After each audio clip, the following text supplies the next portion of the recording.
For over 2 years, my daughter-in-law claimed my son was overseas for work. Then, one morning at the farmer's market, a delivery guy suddenly handed me a package.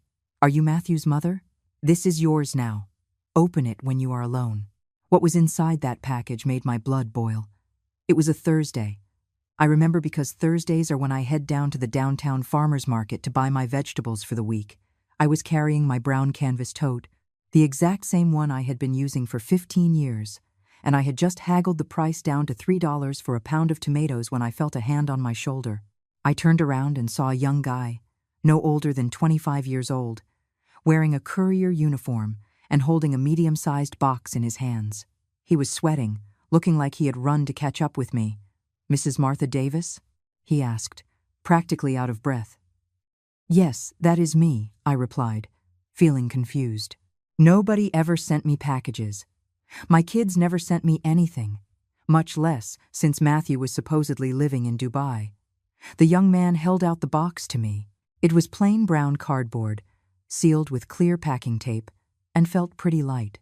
"Are you Matthew Davis's mother?" My heart skipped a beat. "Yes, he is my son." "Why? Did something happen to him?" My hands started to shake. "I do not know, ma'am. They just told me to hand it to you and tell you to open it when you are alone." He shoved the box into my hands, and before I could even ask who sent it, he had already vanished into the thick crowd of the market. I stood right there, holding that box like it was a ticking time bomb. People were pushing past me, shouting out prices and bargaining, but I could not hear a thing. I only felt the weight of that box and an ice-cold fear running down my spine. If this confession is touching your heart, please like and subscribe to the channel to keep joining me for real-life stories like this one. Because what I discovered that day changed absolutely everything. I practically ran back to my apartment. I dumped the vegetables onto the kitchen table and locked myself in my bedroom. My hands were shaking so badly that it took me 3 tries to rip through the packing tape. When I finally got the box open, the world completely stopped. Right there, wrapped in white tissue paper, was the gold watch I had gifted Matthew on the day he graduated with his engineering degree. A Seiko watch with a gold dial that set me back $800, representing my entire savings for that year. On the back, it was engraved, "For my Matthew with pride, Mom." My eyes instantly filled with tears. Why was Matthew sending this back to me? Why right now? Then I spotted the envelope. It was plain white, crumpled at the corners, and had my name written across the front in my son's messy handwriting. With trembling hands, I pulled out the 2 folded sheets of paper. "Mom, if you are reading this, it means you have already uncovered the truth. Please forgive me for not having the guts to tell you this to your face. I am a coward. I always have been. I never went overseas. There was never a corporate contract in Dubai. There were never any business trips or international opportunities. It was all a lie. A massive lie that Caroline cooked up, and one that I was way too weak to put a stop to. I had to sit down on the edge of my bed because my legs just gave out on me. I read and reread those lines. I never went overseas. 2 years. 2 whole years believing that my son was on the other side of the world building a bright future. 2 years surviving on the table scraps that Caroline would hand me on Matthew's behalf. 2 years sleeping in this cramped 1-bedroom apartment while they lived it up in my house. And it had all been a complete sham. I kept reading, even though every single word felt like a knife to the gut. Mom, Caroline made me choose. She told me that as long as you were hovering around, our marriage was never going to work out, that you were too controlling, that you were smothering me, and that we needed our own space. And like the idiot I am, I bought it. I believed her when she said it would be best if you moved out and lived on your own. I believed her when she fabricated the whole Dubai story so you would not ask too many questions. I believed her when she banned me from FaceTiming you by claiming the internet connection was terrible. But the worst part, Mom, the absolute worst part, is that by the time I finally woke up and smelled the coffee, it was way too late. My vision blurred. I felt something snap inside my chest. Something I had been holding on to for 2 years without even realizing it. I took a deep breath, wiped my tears away with the back of my hand, and forced myself to keep reading. A year ago, Caroline kicked me out of the house. Your house. The house you built with Dad. She threw me out onto the street like I was a total stranger. And ever since then, I have been living all alone in a rundown apartment on the south side of the city. She is still living in your house, Mom. But she is not living there alone. There is somebody else. A guy. The paper crumpled tightly between my fingers. I felt a burning heat rising in my throat, a toxic mix of rage and heartbreak so intense that I had to bite my own lip just to keep from screaming. Caroline, the picture-perfect daughter-in-law, the one who flashed me a fake smile every month when she dropped off those pathetic $300, the one who shoved photos of her glamorous new life in my face while I barely scraped by on a $1,000 Social Security check every month, the woman who sweet-talked me into selling her my house, the home where I raised my kids, where I mourned the passing of my husband, where I kept every single precious memory of my entire life. There she was, living it up in my home with another man, while my own flesh and blood merely survived in total isolation, and I simply settled for the breadcrumbs she tossed my way like spare change. But the letter did not end there. Mom, please forgive me. Forgive me for being a coward. Forgive me for choosing her over you. Forgive me for not having your back when I should have. I am sending you the watch back because it is the only thing of value I have left. And I want you to know that I never, ever stopped thinking about you. If you decide you want to look for me, I live at the Ivory Building, apartment 304, on Elm Street, in the South Side. But I will completely understand if you never want to see my face again. I do not deserve your forgiveness. Your son who failed you, Matthew.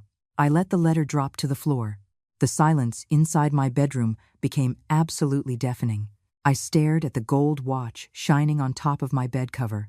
That same watch I had given him with so much pride, a symbol of his hard work and all our sacrifices, and right at that moment, I realized something that made my blood run cold. They had not just stolen my house, they had robbed me of 2 years of my life with my son, 2 years I could never get back, 2 years of perfectly orchestrated lies by a woman I had trusted, a woman I had welcomed into my home with open arms, a woman I treated like my own daughter. But Caroline had just made the biggest mistake of her life. Because it is one thing to pull the wool over a mother's eyes, but it is an entirely different ballgame to underestimate her. I could not sleep a wink that night. I sat on the edge of my bed clutching Matthew's watch in my hands, watching the little hands tick away every single second of my insomnia. And as the hours dragged on, my mind drifted back 5 years ago, to the day Caroline Miller first walked into our lives. It was a Sunday in October. Matthew came over for Sunday dinner, flashing a smile I had not seen since he broke things off with Lucy, his college sweetheart. Mom, I want you to meet someone really special, he told me, and his eyes had that specific spark that a mother only sees when her son is head over heels in love. Caroline stood in the doorway wearing a burgundy dress, high heels, and holding a bouquet of white lilies. Mrs. Davis, it is such an honor to finally meet you. Matthew has told me so much about you. Her voice was soft, polite, and absolutely flawless. She hugged me with a warmth that felt totally genuine. She smelled like expensive perfume, the kind you buy at those high-end department stores downtown. There I was, still wearing my cooking apron with my hands smelling like pot roast, and I felt completely tiny standing next to her. But I liked her. Oh, how wrong I was. During those first few months, Caroline was the daughter-in-law every mother dreams of. She would show up on Sundays with a box of fresh pastries from the nice bakery. She would help me wash the dishes without me even having to ask. She would constantly praise my cooking. Mrs. Davis, nobody makes meatloaf quite like you do. You have got to teach me your secret recipe. Matthew was on cloud 9. And me, I just wanted my boy to be happy. Things shifted subtly after the first year. Caroline started dropping casual comments, almost like she was just thinking out loud. Mrs. Davis, have you ever thought about putting this house on the market? It is awfully big for just one person, and with what it is worth, you could easily buy a gorgeous condo and still have a nice nest egg left over. I just laughed it off. Sell my house? Not in a million years. I raised my kids within these walls. I lived here with Robert before God called him home. This house was my entire life. But Caroline was patient, incredibly patient. The little comments kept coming. Mrs. Davis, keeping up a house this size is a ton of work. At your age, you should be kicking back and relaxing, not stressing out about lawn care and leaky roofs. It is such a shame you have to blow so much cash on maintenance. With that money, you could be taking cruises and really enjoying your retirement. And slowly but surely, without me even realizing it, she started planting the seed of doubt in my mind. When Matthew broke the news that they were tying the knot, I cried tears of joy. My son, a successful engineer, marrying a beautiful, educated woman. What more could I possibly ask for? Caroline cornered me one afternoon while we were alone drinking coffee in my kitchen. Mrs. Davis, I need to confess something to you. Her eyes welled up with perfectly timed tears. Matthew and I want to start a family. We want to give you grandchildren. But we just do not have a place to live. The apartment he is renting is way too cramped. And I come from a modest background. We do not have the savings for a down payment. She gently took my hand. I know this is a huge ask, but would you ever consider selling this house to us? We would pay you the fair market value. And of course, you would live right here with us forever. It would be your home just as much as ours. We would be one big, happy family under the same roof. I looked deep into her eyes. She seemed so sincere, so vulnerable, and I really wanted grandkids. I wanted to see my son put down roots. How much? I asked, feeling a knot twist in my stomach. The appraiser says it is worth $850,000. We would give you that entire amount up front. You could put it in the bank, invest it, and have total financial security for your golden years. $850,000. That was a massive amount of money. More than I had ever seen at one time in my entire life, and I would get to live with them. I would get to babysit my future grandkids. I would be part of their everyday lives. I signed the closing papers 3 weeks later. My attorney, Mr. Foster, tried to warn me. Martha, really think this through. The deed is in your name. This is your life's asset. The second you sign on the dotted line, it legally belongs to them. But I am going to live there with them, I explained to him. He is my son.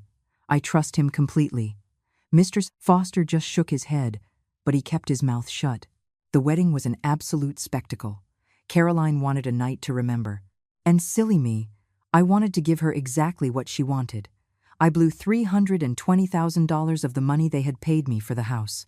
A fancy country club reception, a catered dinner for 200 guests, a live jazz band, a 5-tier wedding cake, an imported designer gown for the bride.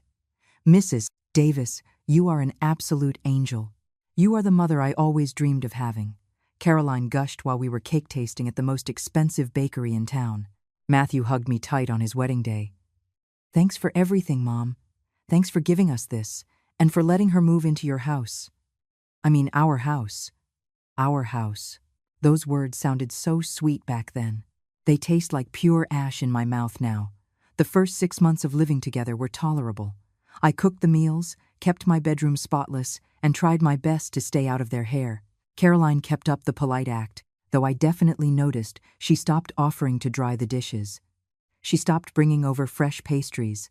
She stopped asking for my family recipes. Just little red flags that I brushed under the rug. Then came the passive-aggressive hints. Martha, could you maybe cook things a little less spicy? It really upsets my stomach. Martha, do you mind watching TV up in your room? Matthew and I really want to have a movie night. Martha, could you stop inviting your friends over for Thursday card games? They get awfully loud. My own house was slowly shrinking around me, and I was shrinking along with it. One night, I overheard Caroline talking to Matthew in their bedroom. I am not the type to eavesdrop, but the drywall was thin. Babe, we desperately need our own space. Your mom is sweet, but she is literally always here. We have zero privacy. We can never just let our hair down and be ourselves. Caroline, she is my mother. We made a promise she could live with us. I know. But just think about it. Would it not be way better if she had her own cozy little place? A nice apartment nearby. We could pop in and visit her every single weekend. It would be so much healthier for everyone. My heart started racing. But I rationalized it, telling myself, they are newlyweds. It is perfectly normal for them to want some alone time. I never in a million years imagined that conversation was just the tip of the iceberg. Because 3 weeks later, Caroline strolled into the kitchen with a beaming smile and a bombshell that would change everything. Martha, I have the most incredible news. Matthew just got offered a massive corporate contract in Dubai. A 2-year assignment, pulling in $80,000 a year. It is the opportunity of a lifetime. And right there, sitting across from my steaming mug of coffee, she started spinning the biggest web of lies I would ever know. Dubai? I asked. That is so far away. Caroline sat right across from me, grabbing both my hands with that rehearsed gentleness that I now recognize as pure acting. I know this is tough, Martha. Believe me, it breaks my heart too. But this is a chance we simply cannot pass up. With that kind of cash, we could finally have kids and set up a real trust fund for them. You could finally have those grandkids you have been praying for. Matthew shuffled into the kitchen, his leather briefcase still gripped in his hand. He looked exhausted. Mom, I know this is out of the blue, but Caroline is right. The money is too good to turn down. In 2 years, we will fly back, and we can buy investment properties and have total financial freedom. 2 years? My voice came out way weaker than I wanted it to. But what on earth am I supposed to do staying here all by myself? And that is exactly when Caroline reeled me in. Martha, that is actually exactly what we wanted to discuss with you. She hopped up and grabbed a shiny folder she had conveniently left sitting in the living room. Way too conveniently. We have been checking out some options. Look, we found some adorable apartments in a really quiet part of town. There is one unit in particular that we just fell in love with for you. She flipped open the folder and shoved printed photos in my face. It was a drab beige 4-story brick building with tiny windows and black security bars. It is a 2nd-floor walk-up, gets tons of natural light. It is a 2-bedroom, comes with modern appliances, and it is right next to the subway station. And the best part is, the rent is only $650 a month. Rent? That word hit me like a ton of bricks. You want me to go pay rent? It is strictly temporary. Mom, Matthew chimed in a little too quickly. Just while we are overseas, it makes 0 sense for you to be rattling around in this giant house all by yourself. Plus, we really need to lock everything up tight and secure the property. You know how property crime has been creeping up in this neighborhood. But this is my home, I whispered. Caroline squeezed my hands even tighter. It was your home, Martha. It belongs to us now, and we want to protect our investment, to not leave it sitting empty and vulnerable. Just imagine if someone broke in while we were halfway across the globe. We would never forgive ourselves. Matthew dropped down to his knees right in front of me. My own son, my baby boy, staring up at me with those puppy dog eyes that used to melt my heart since the day he was born. Mom, please, you have got to understand. It is only for 24 months. I will swing by your apartment every single time I fly back to the States. I will wire you cash.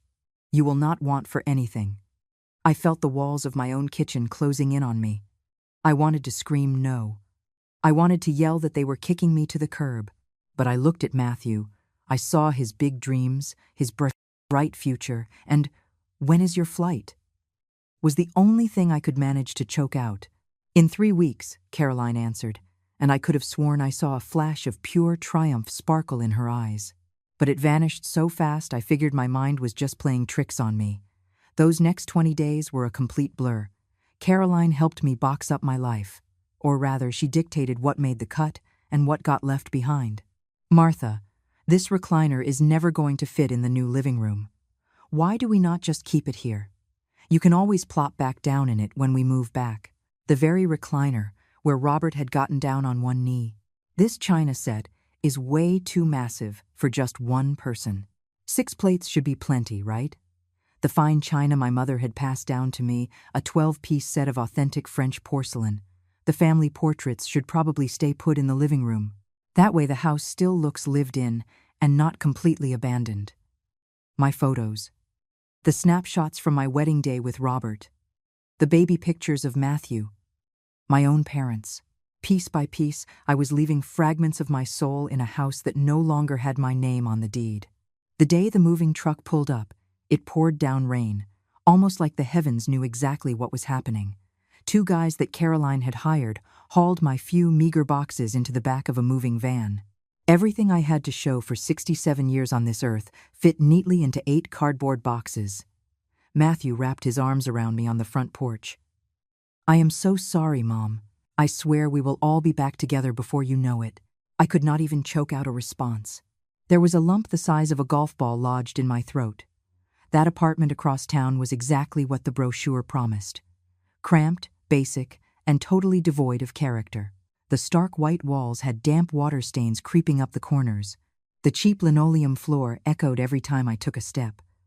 The living room window offered a stunning view of a solid brick wall. I sat down on the edge of my mattress that first night and just bawled. I cried for my beautiful home. I cried for my backyard garden where I used to grow fresh basil and mint. I cried for my spacious kitchen where I used to cook Thanksgiving dinner for 20 people. I cried over my own sheer stupidity for signing away the deed. But I wiped my face and told myself, it is only temporary. Matthew will be back on American soil in 2 years. Lord, I was so painfully naive. That first week, my phone buzzed with 3 text messages from Matthew. "Hey, Mom, we landed in Dubai safe and sound. The heat here is absolutely brutal, but the gig is great. How are you holding up at the new place? Do you need me to order you anything? Sorry for not calling. This jet lag is kicking my butt. Love you." The texts were short, cold, entirely lacking my son's usual warmth. I tried calling him on FaceTime 5 different times. Every single time, it went straight to voicemail. Finally, he texted me back. "Mom, the Wi-Fi in this building is absolute garbage. Let's just stick to texting for now, okay?" Caroline popped by for a visit exactly a month after they supposedly left. She rang the buzzer on a Tuesday afternoon, sporting oversized designer sunglasses and a real leather handbag. "Martha, Matthew asked me to swing by," she said, holding out a plain envelope. "He wants to make sure you are taken care of." Tucked inside were $300 in crisp $20 bills. $300? I stared at the cash like it was a bad joke. "Caroline, my Social Security check is only $1,000. With rent eating up $650, that barely leaves me with $350 to buy groceries and keep the lights on for the whole month." "I know, Martha, I know. But Matthew is just getting his footing over there. Setting up an expat life comes with a ton of upfront costs. He will definitely wire you a bigger allowance in a few months." Those few months stretched into 2 agonizing years of the exact same routine. $300. Every single month, like a literal handout, and me, like a complete fool, accepted it with a smile. Caroline always showed up looking fresh off a magazine cover. Perfect manicures, salon-blown hair, draped in high-end brands I could not even pronounce. She would pull out her smartphone and swipe through her photo gallery. "Look, Martha. This is Matthew working hard at the corporate office." The screen showed a blurry guy facing the other way who could have been literally anyone. "Here we are grabbing brunch at this incredibly fancy place called Alfacia. Can you even believe the decor?" She was beaming at a candlelit table, totally alone. There was never a clear shot of Matthew's face. Never a quick video clip. Never a single video call. "You know how camera shy he is, Martha. That is just how he is. A practiced little giggle. But he is looking handsome. He has definitely put on a few pounds from all the rich food." And I would just nod, swallow hard, clutch those $300 in my wrinkled hands. Because I desperately wanted to buy the lie. Because I needed to believe that my boy was doing great, halfway across the globe, building his empire. But the math just was not mathing. A lot of things, honestly. The backgrounds in her photos were always jumping all over the place, sure, but Caroline was wearing the exact same outfit in half of them. Almost like she snapped them all on the same afternoon at different tourist traps. Or worse, like she just downloaded them off the internet. The text messages I got from Matthew were bizarrely robotic and freezing cold. "Hey, Mom, everything is good on my end. How are things with you? The weather is crazy hot. Sending hugs. Sorry I have not texted much. Work is completely draining me." He never texted, "I miss you." He never brought up a shared memory. He never texted, "Remember that time when?" One day I sent him a text. "Honey, I cooked up a batch of your favorite chili today, and it made me think of when you were a little boy and you would eat 3 bowls in one sitting." His reply rolled in 6 hours later. "Sounds delicious, Mom. Stay safe." "Sounds delicious, Mom." My Matthew would have typed out 3 long paragraphs reminiscing about that chili. He would have shared a funny story. He would have begged me for the recipe so he could try making it overseas. That was simply not my son typing on the other end. My best friends, Betty and Shirley, picked up on it way before I did. Or maybe I just had my head buried in the sand. "Martha, forgive me for being blunt, but this whole situation smells rotten," Shirley told me one Thursday while we choked down watered-down coffee. "If Matthew is raking in $80,000 a year, that is, what? Almost $7,000 a month? Give or take," I mumbled.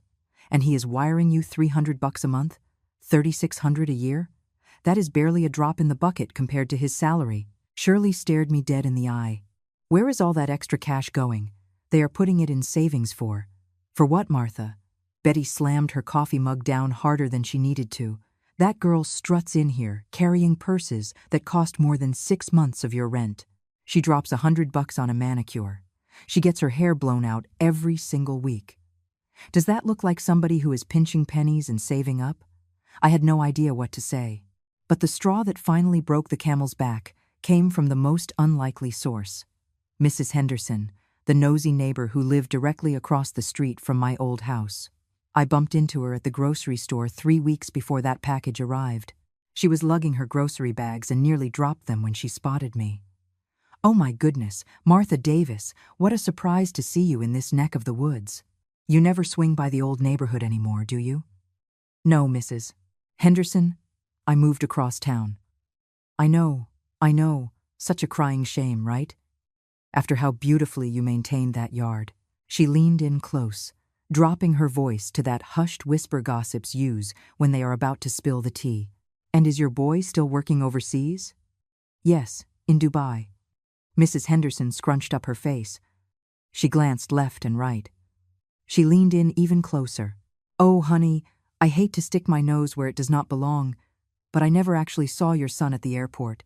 My blood ran ice cold. "Excuse me?" "My sister-in-law, Patty. She works out at the international terminal, ringing up magazines at the newsstand. When you told me your boy was flying out to Dubai, I told Patty to keep an eye out for him so she could tell him hello for me. But Patty told me no Matthew Davis ever went through the international security checkpoint that day or that entire month. Maybe your sister-in-law just missed him. Patty sees every single international passenger, Martha, all of them. And she swore on her children's lives that your Matthew never boarded a flight out of the country." The grocery store aisles started spinning around me. Mrs. Henderson kept babbling, but I tuned her completely out. Her words faded into a distant ringing in my ears while my brain tried to process the impossible. Matthew never boarded a plane to Dubai. So where on earth was my son? I skipped dinner that night. I sat right on my mattress with the open box resting in my lap and read Matthew's confession letter again, word for painful word. Every line was a punch to the gut, every admission a twist of the knife, but I desperately needed to make sense of it all. I needed the puzzle pieces to click together, even if the picture they formed was a living nightmare. "Mom," Caroline backed me into a corner and forced me to choose between you and her. I squeezed my eyes shut. I pictured my boy, my Matthew, the little kid who used to hide behind my legs when a dog barked, the young man who sobbed into my shoulder when his father passed away. How did things spiral this out of control? How did one woman break his spirit so completely? I forced myself to read the second page, the part my brain had rejected on the first pass because the shock was just too overwhelming. 6 months after the wedding, Caroline started showing her true colors. Or maybe she was always like that, and I was just wearing rose-colored glasses. It started with minor complaints. "Matthew, your mom is way too involved in our business." "Matthew, your mom meddles in choices that should be ours alone." "Matthew, as long as she is living under this roof, we are never going to be truly independent adults." She drilled it into my head every single night, over and over like a broken record, until I actually started to believe her. Then, she totally fabricated the Dubai job. That corporate position did not even exist, Mom. She pulled the whole thing out of thin air. She made me set up a fake corporate email account and print out forged employment contracts. She coached me on exactly how to act so you would buy the whole charade. If you do not play along, she warned me, I will file for divorce and tell everyone in town you were emotionally abusive. I will drag your name through the mud, ruin your career, take everything. And me? I was a complete coward. I chose to lose you rather than stand up to her. Teardrops splattered onto the paper, smudging the ink on some of the words. But it did not matter. I already knew them by heart. When you packed up and moved across town, I foolishly thought things would settle down. I thought Caroline would finally be happy. I thought we could just be a normal married couple, but things went from bad to worse. She started staying out late all the time. Networking dinners, she claimed. Professional development seminars. Girls' nights out. She would stumble in at 2 or 3 in the morning, reeking of expensive liquor and men's cologne. When I called her out on it, she went absolutely ballistic. She screamed that I was insanely jealous, that I was smothering her exactly the same way you used to smother me. She threatened that if I kept pushing her, she would leave me with nothing. And then I met Bradley. He showed up at the house one evening. Your house, Mom, at 11 o'clock at night. Caroline introduced him as her new business partner for a real estate venture, Bradley Evans. 38 years old, wearing a $3,000 tailored suit, a shiny Rolex, and flashing a shark's grin. They camped out in the living room, supposedly reviewing contracts. They told me to go up to bed, saying it was boring, adult business talk, treating me like I was a toddler past his bedtime. I laid awake, listening to muffled laughter, smooth jazz playing softly, and wine glasses clinking. When I came downstairs the next morning, Bradley was still there, passed out on the couch. Or at least, that is what they expected me to believe. I squeezed the paper so tightly the edges crinkled. Bradley Evans. That name seared itself right into my brain. A total stranger sleeping in my living room, in my own house, while my son was treated like an unwanted pest. Bradley's late-night visits became a regular thing. Twice a week, then 4 times a week. Pretty soon, he was spending more time under that roof than I was. One night, I finally snapped. I got in their faces. I told them this was sick, that I was not a total idiot. Caroline lost her mind. She screamed things at me I never thought I would hear from the woman I married. You are completely useless. You have 0 drive. Your mother ruined you and turned you into a spineless mama's boy.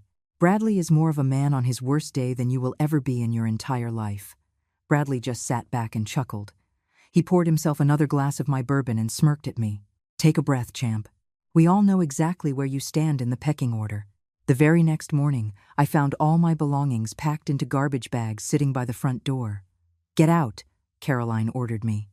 This is not your house anymore. Go live your pathetic loser life as far away from me as possible. And do not even think about making a scene. Or I swear to God I will destroy you. I walked out, Mom, with my tail tucked between my legs like a beaten dog, carrying 3 trash bags of clothes and the gold watch you bought me. I used whatever cash I had left to rent a dumpy apartment on the south side. I got a gig delivering food on my motorcycle, the exact same motorcycle you bought me for my 18th birthday. Remember that? You said it would teach me to be independent. The irony is sickening. I had to stop reading. I pushed myself up, marched into the kitchen, and gulped down tap water straight from the faucet because my hands were trembling too violently to hold a glass. My boy, my Matthew, delivering takeout on a motorcycle while that venomous snake lived the high life in my house with her lover. While I barely survived on charity handouts, while we all bought into her flawless Dubai illusion, I walked back to the letter. There was only 1 paragraph left. Caroline is still dropping by to see you, right? Still tossing you spare change, still flashing you pictures of a fantasy life that does not even exist. I know she is, because I tailed her once. I saw you walking out of your apartment building. I saw how frail you looked, how utterly exhausted you seemed. I almost sprinted over to hug you, but my legs would not move. The shame just paralyzed me. Mom, I know I have 0 right to ask for your forgiveness. I know I stood by and let them throw you out of your own home. I let them treat you like a beggar on the street. I abandoned you because I was a gutless coward. But you needed to know the truth. You need to know that Caroline is actively robbing you blind. Not just taking your house, she is stealing your dignity. And just maybe, if you know the whole ugly truth, you can find the strength to do what I never had the guts to do. Confront her. I am living at the Ivory Building, Elm Street, apartment 304, on the south side. Just in case you ever find it in your heart to forgive me. Your son who failed you, Matthew. I let the letter slip from my fingers and stared at the gold watch sitting on my mattress. The hands pointed to 11:30 at night. Outside, it was pouring. Raindrops hammered against my window pane like furious tears. And right then and there, something inside of me finally snapped.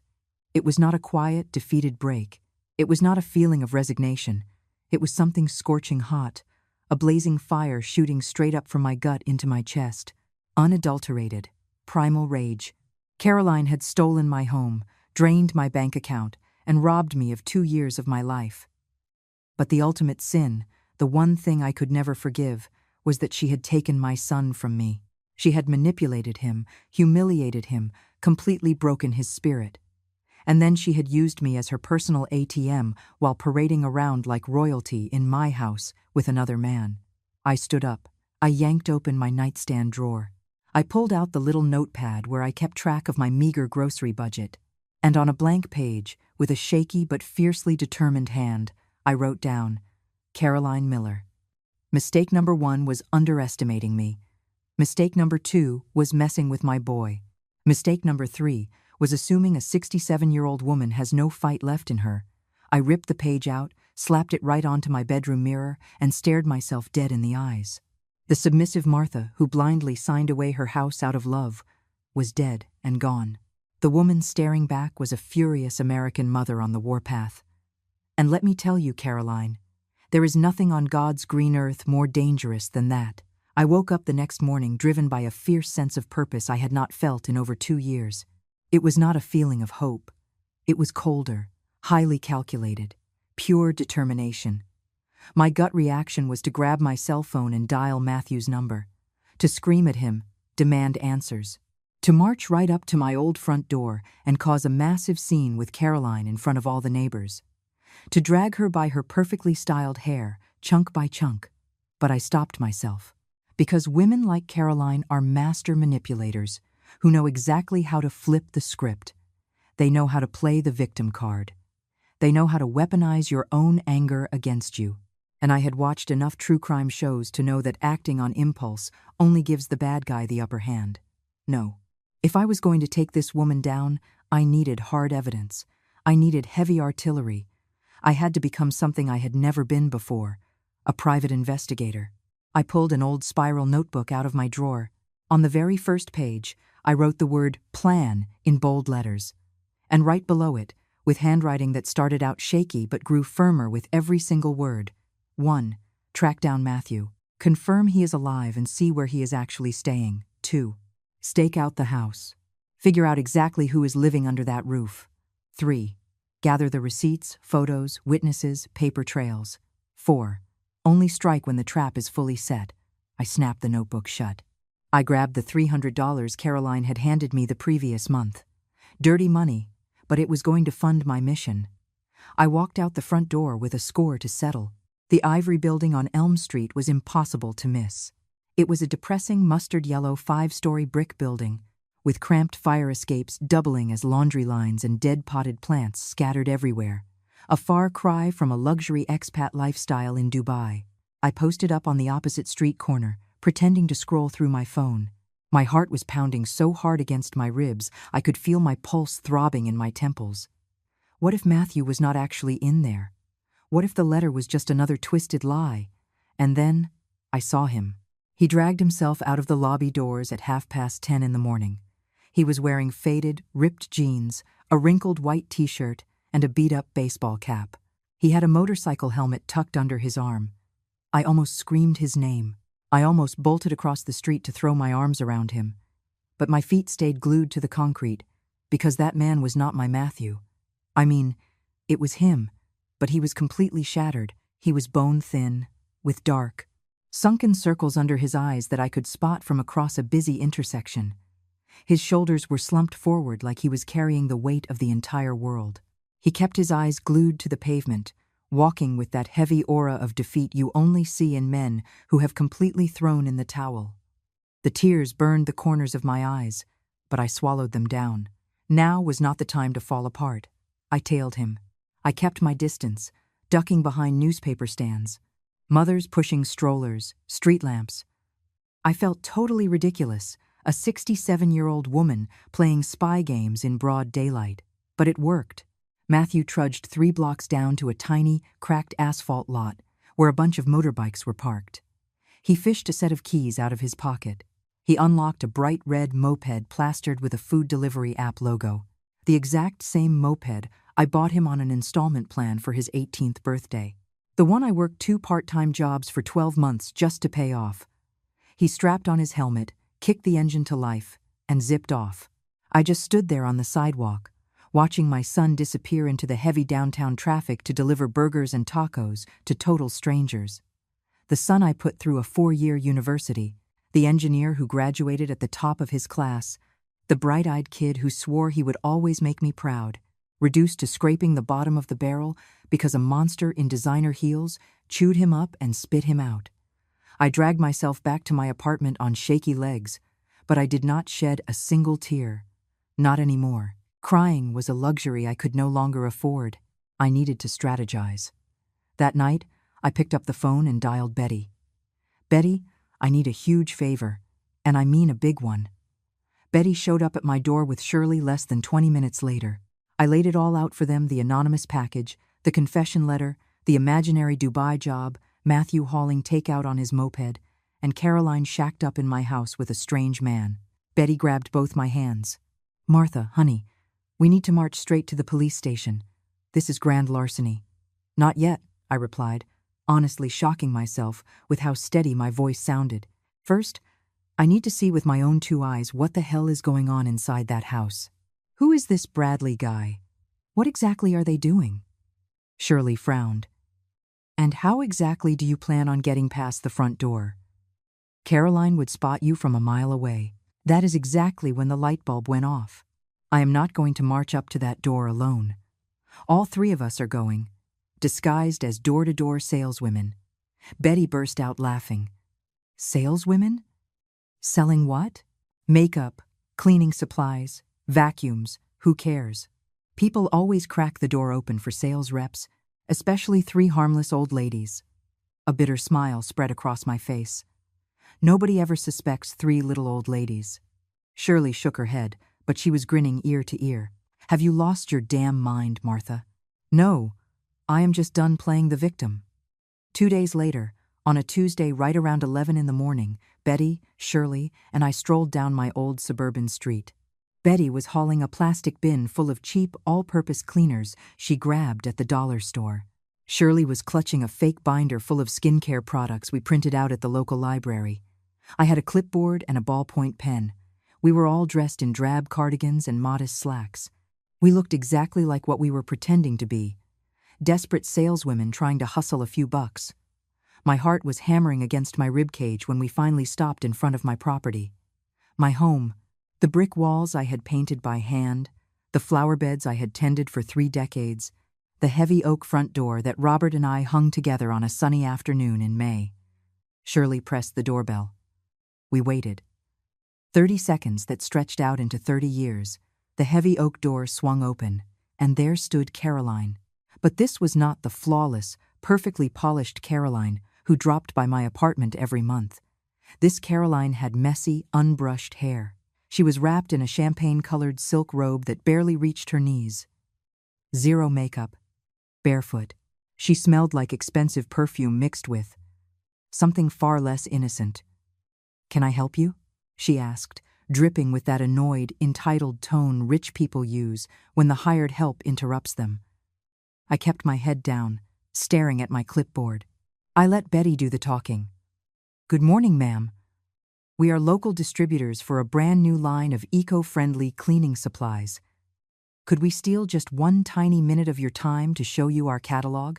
Caroline was practically rolling her eyes, getting ready to slam the door, when a man's voice echoed from deep inside the house. "Babe, "Who is at the door?" I froze dead in my tracks. It was a deep, arrogant voice. A voice I had never heard in my life, but one I instantly despised with every fiber of my being. Caroline peeked over her shoulder. "Nobody, Brad. Just some door-to-door salespeople." "Well, tell them to get lost. We are a little tied up right now," the man shouted back. And then he let out a laugh, a deeply intimate, sleazy laugh. Caroline let out a heavy sigh. "Look, ladies, I am really not interested. Have a nice day." And she slammed the door shut. We walked down to the street corner in total silence. The second we rounded the block and the house was out of sight, Shirley exploded. "That son of a bitch is shacked up in there, in your own house." And she did not even have the common decency to look embarrassed. Betty wrapped an arm around my shoulders. "Well, Martha, you saw it with your own eyes. You got your proof. Now can we please go to the cops?" But I just shook my head. Because while we were standing on that front porch, while Caroline was yelling back at that guy she called Brad, while I was listening to that disgusting laugh echoing out of my own living room, my eyes caught something else. Right behind Caroline, in the entryway, I managed to peek at the antique bookshelf where I used to display all the framed family photos. It was completely bare. They had replaced all my memories with some gaudy modern vase I had never seen before. And on the back wall, right where Robert and I's wedding portrait had proudly hung for decades, there was an ugly, soulless, abstract painting. They had erased my entire existence from that house, like I had never even stepped foot in it. Like 30 years of love, sweat, and tears meant absolutely nothing. "We are not going to the cops yet," I said, my voice eerily calm, "because this goes way beyond simple real estate fraud. This is an act of war. And when you go to war, ladies, you better know exactly what you are up against before you pull the trigger." Betty and Shirley stared at me with a mixture of deep concern and total awe. And I knew, right in that exact moment, that the meek, submissive Martha had died on that front porch. The woman who took her place was 1,000,000 times more dangerous. I dropped $800 on a private investigator. $800 pulled straight from my dwindling emergency fund, melting away like ice cubes on a hot sidewalk. But it was worth every single penny.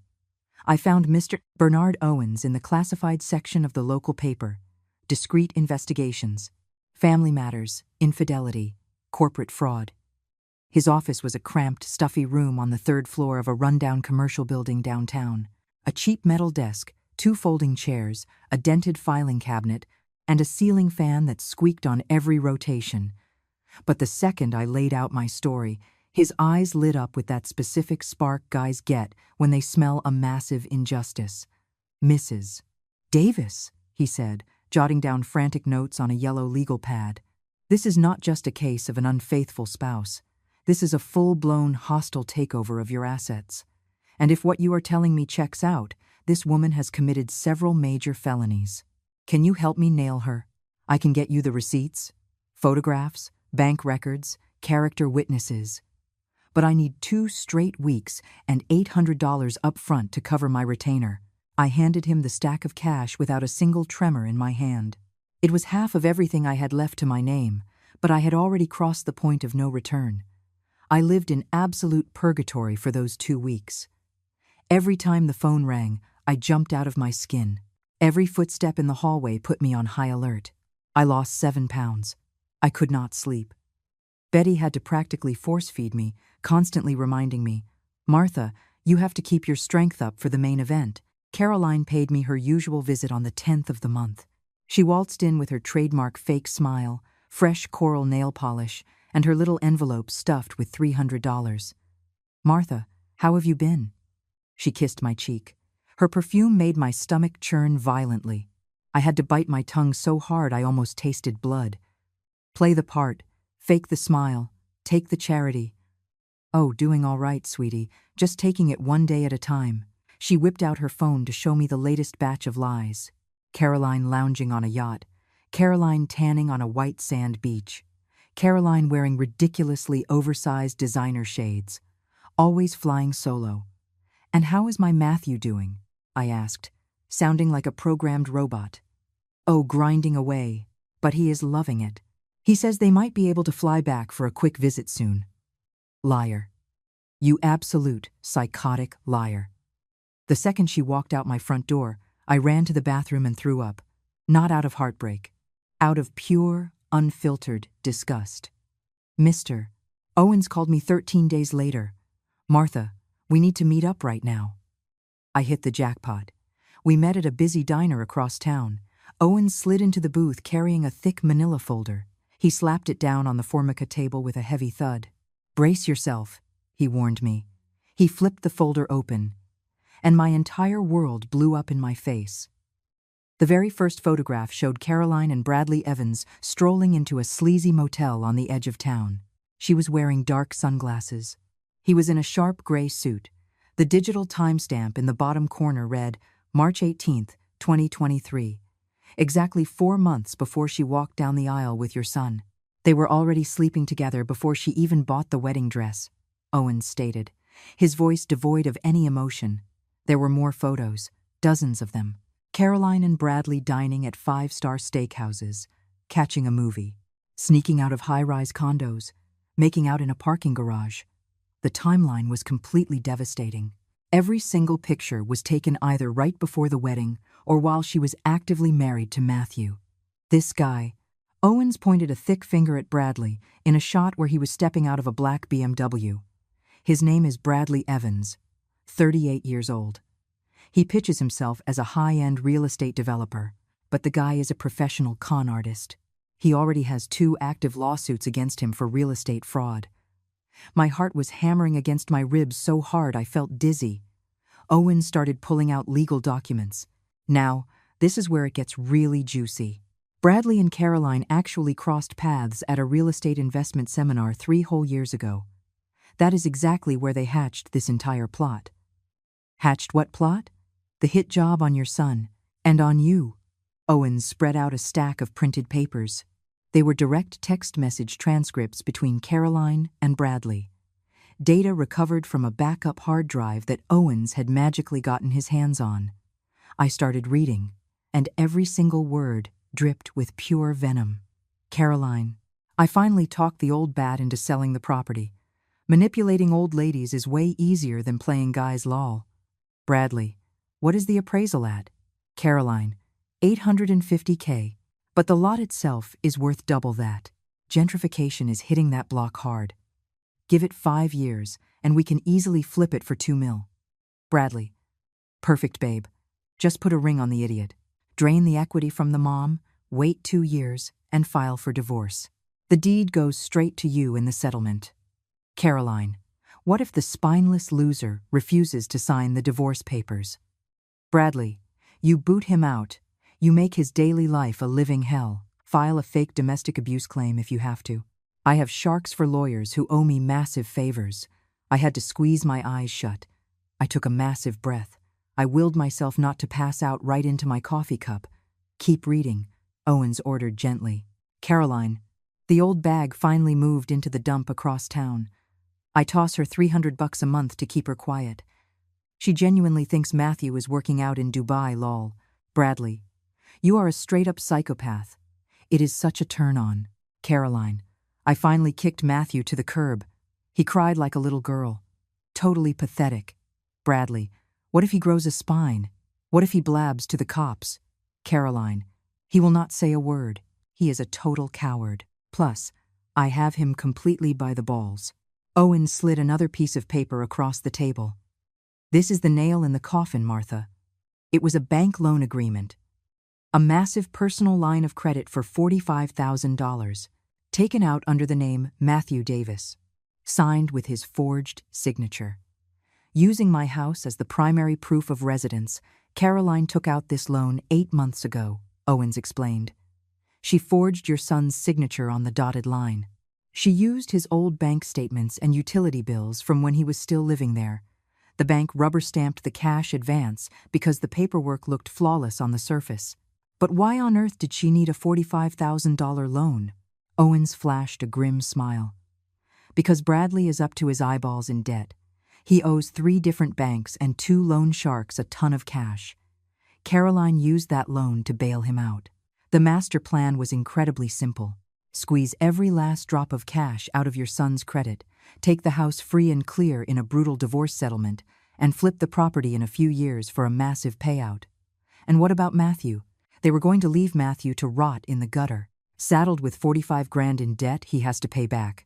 No house, no wife. Completely bankrupted. My hands were shaking uncontrollably. Is this enough evidence to press charges? More than enough.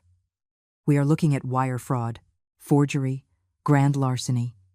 Caroline is looking at hard time in a federal penitentiary. Bradley, too. Owens snapped the folder shut. He stared at me dead serious. But you need to understand something right now, Martha. The legal system is a slow, grueling meat grinder. You are going to have to take the stand. Your son is going to have to take the stand. Every dirty little secret is going to be dragged out into the public eye. Are you ready for that kind of war? I thought about Matthew hauling takeout food in the freezing rain on a moped. I thought about the 2 years they stole from my life. I thought about my beautiful home, my sanctuary, turned into a snake pit. I thought about every calculated lie, every humiliation, every single dollar that wicked woman bled out of me while flashing that pageant smile. Mr. Owens, I said, my voice sounding like it belonged to a completely different person. I am not just ready. I am going to absolutely obliterate her. And right then, I knew exactly what my first move had to be. But first, I had to go see my boy. The ivory building looked even more depressing under the streetlights. The fluorescent bulbs in the hallway flickered ominously. The air reeked of cheap microwave dinners and stale mildew. I hauled myself up the concrete stairs because the elevator had a piece of cardboard taped to it that read out of order in black Sharpie. 3rd floor, apartment 304. I stood frozen in front of the door, with my fist raised, terrified to knock. What was I supposed to say? Hey, son? I got your confession package? I read all about how they destroyed you while you just rolled over and took it. How you were hauling tacos while I ate canned beans to survive. No, none of that would do any good. I knocked 3 times. Softly. I heard shoes shuffling across the floorboards. Something clattered to the floor inside. Someone muttered a curse word. The door creaked open, and there stood my son. But dear God, he was a ghost of the man who introduced me to Caroline 5 years ago. Matthew had long, greasy hair, a ragged beard that had not been trimmed in days, dark bags under his eyes that looked like physical bruises. He was wearing a stained gray t-shirt and ripped sweatpants. He was barefoot. He radiated pure, unadulterated exhaustion. His eyes bugged out of his head when he saw me standing there. Mom? His voice cracked on that single syllable. I did not say a word. I just pushed past him gently, stepped inside, and clicked the door shut behind me. The apartment was practically a cave. One single room that pulled triple duty as a living space, a kitchen, and a bedroom. A bare mattress tossed on the floor in a sea of tangled sheets. A cheap hot plate on a rusty counter. An ancient refrigerator that hummed like a dying lawnmower. Cardboard moving boxes doubling as furniture. Dirty clothes strewn everywhere. Crusty plates piled high in the sink. My 32-year-old son was living in worse squalor than a broke college freshman. Mom, Matthew ran his hands through his greasy hair. I was not expecting. How did you even figure out where? And then he noticed I was clutching the letter in my hand. Oh, the package. Yeah, the package. My tone came out way harsher than I intended. Matthew collapsed onto his floor mattress. He buried his face in his hands. I should have known you would open it. I should have. God, Mom, I wanted to break the news to you differently. Differently how, Matthew? By waiting another 2 years? 5 years? By waiting until I was dead and buried, still believing my successful son was out in Dubai. He snapped his head up. Tears were already streaming down his cheeks. I was terrified. I was terrified you would hate me. I was terrified you would never be able to forgive me. I lowered myself onto the mattress right next to him. I could feel the broken metal springs stabbing me in the back. Start talking, and do not leave out a single detail. So Matthew started talking.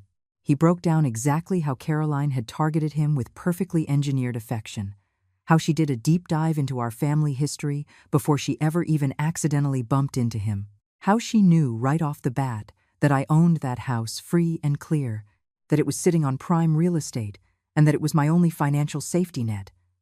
She made me feel like I hung the moon, Mom, he confessed, his voice breaking. After Lucy dumped me, after going through so much rejection, Caroline made me feel like I was the most important guy on the planet. She fed me exactly what my ego needed to hear. My blood boiled when he detailed how the subtle digs at me started. Your mom relies on you way too much. It is sweet, but it is super toxic. Your mom still treats you like you are in high school. As long as you let her cast a shadow over you, you will never be the man of the house. And I bought it hook, line, and sinker, Mom. I swallowed every drop of poison because deep down, my own pride wanted to believe it. I wanted to prove I was totally independent. I wanted to prove I was man enough to run my own household. My ears were ringing when he admitted how Caroline strong-armed him into asking for the deed. She convinced me that pushing you to sell the house was the only way you would ever respect me as a peer. She swore that if I kept crashing in my childhood bedroom, I would forever just be your little boy. She twisted the narrative so much that she actually made me believe buying the house and letting you live in the guest room was the ultimate way to honor you and give you financial security. $850,000, I muttered under my breath. Money I blew on your extravagant wedding, on cash loans you never paid back, on trying not to starve while the two of you lived like royalty. Matthew buried his face in his hands again. I know, and I hate myself every single day for it. I took a deep breath to steady myself. And the Dubai job? It never existed. It was a complete phantom. Caroline cooked the whole thing up in her head. She mocked up bogus corporate contracts in Photoshop.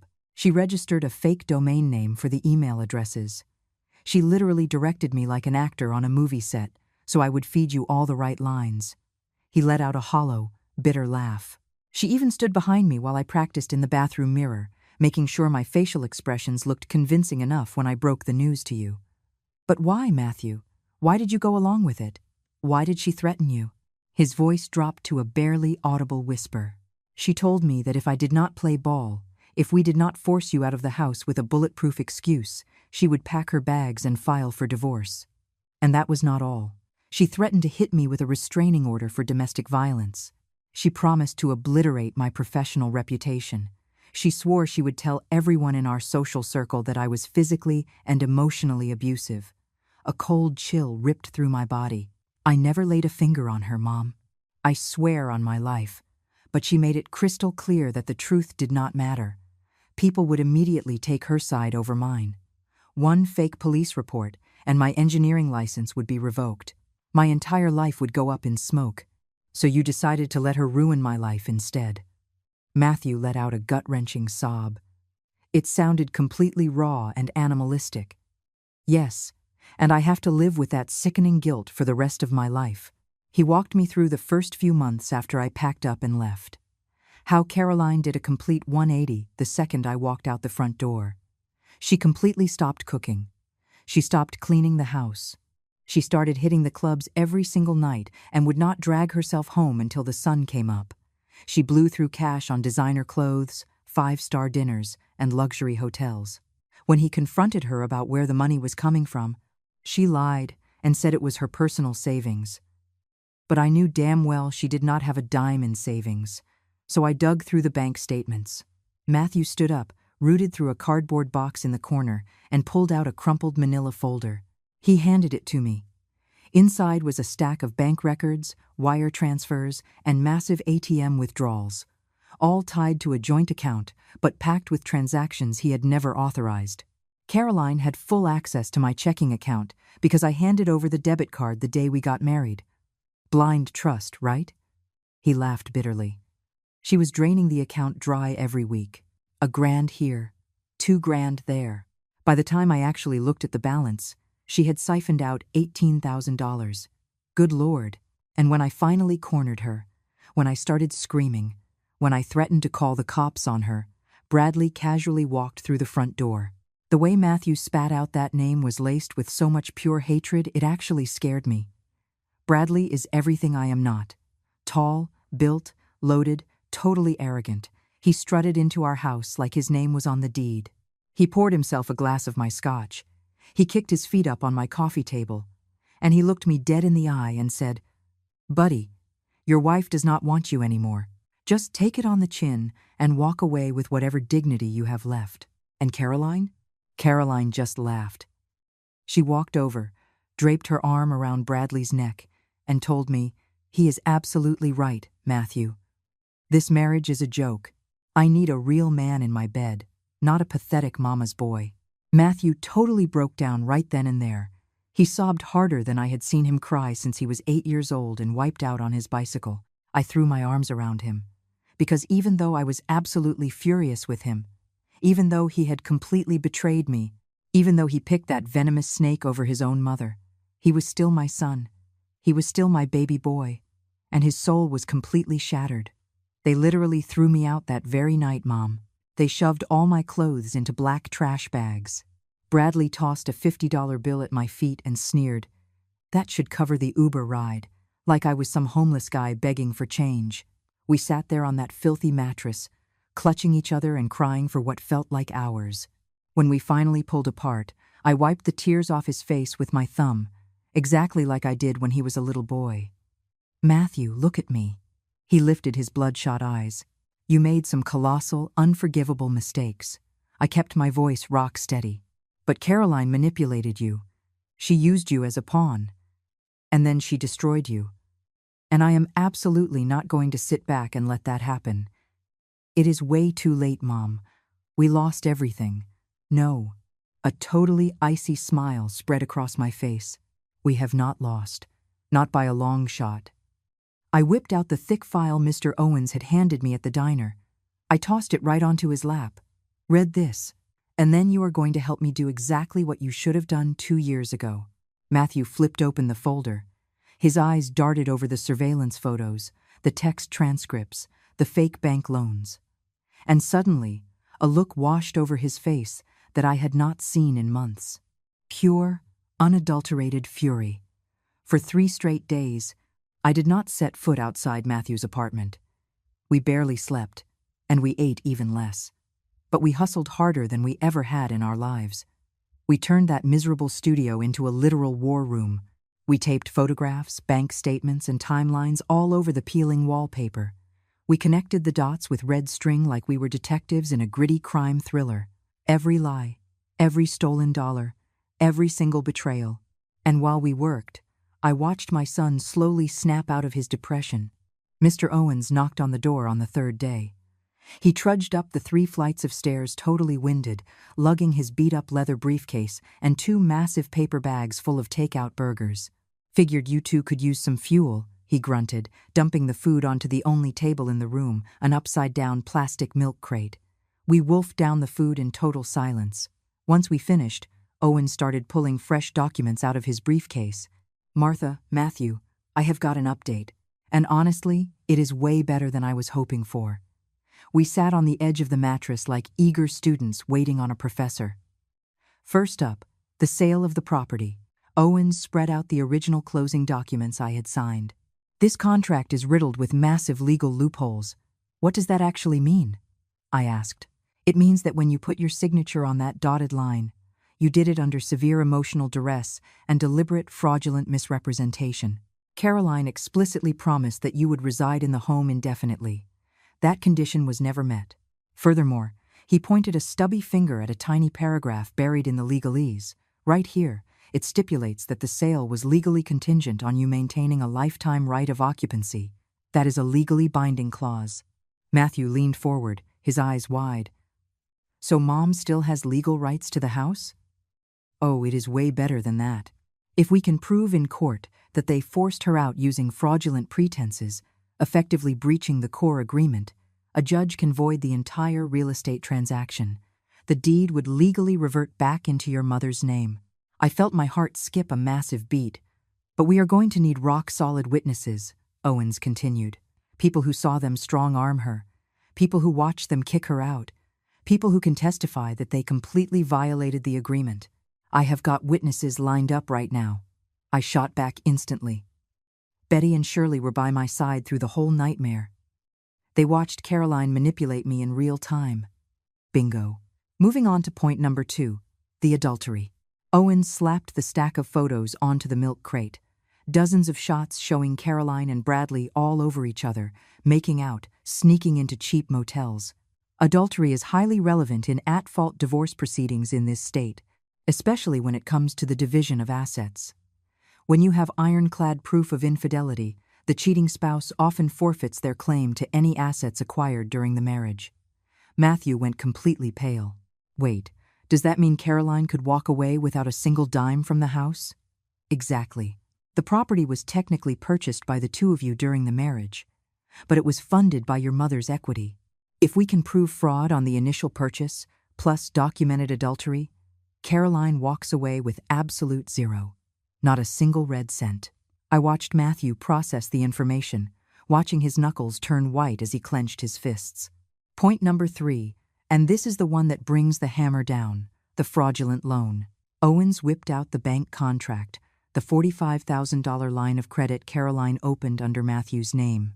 This right here is felony forgery, wire fraud, and aggravated identity theft. These are heavy federal charges. Caroline could be looking at serious prison time for pulling this stunt. And what about Bradley? I asked. Bradley accepted those funds to pay off his personal debts. That legally makes him an accessory after the fact. He could end up sharing a cell block. A heavy, suffocating silence filled the tiny apartment. I need you both to understand the gravity of this, Owen said, his voice deadly serious. This is no longer just a civil dispute over a deed. This is about putting two human beings behind bars. This is about completely detonating their lives. Are you absolutely certain you want to cross that line? I looked at Matthew. Matthew looked right back at me. And without a second of hesitation, we both spoke at the exact same time. Yes. Owens gave a curt nod. All right then. I need Matthew to march down to the police precinct and file an official report regarding the fraudulent loan first thing tomorrow morning. That officially kicks off the criminal investigation. Matthew swallowed hard. Am I going to have to face her? Eventually, yes. In a courtroom. But you are not going to be sitting at that table alone. Matthew tossed and turned all night. I could hear him shifting around in the pitch black, his breathing fast and shallow. Around 4 a.m, I sat down next to him on the mattress. Are you terrified? I asked him. I am absolutely paralyzed. So am I. I grabbed his hand and held it tight, but being scared is a good thing. It means our hearts are still beating. It means we still have something worth fighting for. Caroline tried to strip that away from us too, but she failed miserably. Mom, do you think you will ever actually be able to forgive me? I already forgave you, honey, the second I finished reading your letter, because I could see how deeply remorseful you were. I could see you were hurting just as much as I was. I squeezed his hand harder. But right now, I need you to figure out how to forgive yourself. And the only way you are ever going to do that is by standing up and looking that monster in the eye. First thing the next morning, we headed down to the local police precinct. Matthew was clutching the thick folder packed with all the hard evidence of the loan fraud. I walked him right up to the double-glass doors. You got this? I asked him. He walked inside. It took him 2 agonizing hours. When he finally walked back out, his eyes were bloodshot, but his posture was straighter than it had been in months. It is done. I officially pressed charges. What did the detectives say? They said that with the paper trail we handed over, they are going to pull Caroline in for questioning. They said a judge will probably sign an arrest warrant. He took a massive, shuddering breath. Mom, I actually did it. I finally did something right. I threw my arms around him right there on the busy sidewalk, totally ignoring the crowds of people rushing past us. The next few days were an absolute whirlwind of chaos. Owens hooked us up with another shark of a lawyer, Mr. Miller, a guy who specialized exclusively in nasty divorces and high-stakes real estate fraud. I handed him a $15,000 retainer out of the $95,000 I had left to my name. Mr. Miller was a 50-year-old bulldog of a man who wore thick-rimmed glasses and possessed zero patience for small talk. He combed through every single document. He sat down and interviewed Betty and Shirley. He drafted up sworn affidavits. Martha, he told me after 3 grueling hours of prep work, your case is rock solid, incredibly solid. But I have to warn you, Caroline is going to fight tooth and nail, and she is going to fight extremely dirty. Let her swing. She does not scare me anymore." Miller cracked a rare smile. "I like your style, Martha. We are going to get your house back." In the meantime, we kept digging. And we struck gold. Matthew suddenly remembered that Caroline kept highly sensitive documents locked away in a hidden digital safe bolted inside the walk-in closet of the master bedroom. My old bedroom, the one I shared with Robert for 30 years. "I know the passcode," Matthew blurted out. "She never bothered to change it because she probably assumes I am too stupid to remember. What exactly is locked in there? I have no idea. But I used to catch her sneaking papers out, reading them over, and locking them back up. She was always super paranoid about it, like whatever was inside was radioactive. We desperately needed those files. But how on earth were we supposed to sneak into the house without triggering an alarm or getting caught?" Betty came to the rescue. "Martha, do you remember Arthur? The grumpy old guy who lives at house number 402 right across the street from your old place?" Arthur was a 75-year-old widower who lived completely alone with 3 fat cats. I used to bake him a batch of cookies every Christmas. He used to water my hydrangeas whenever I went out of town. Of course, I remember Arthur. Well, it turns out Arthur absolutely despises your lovely daughter-in-law.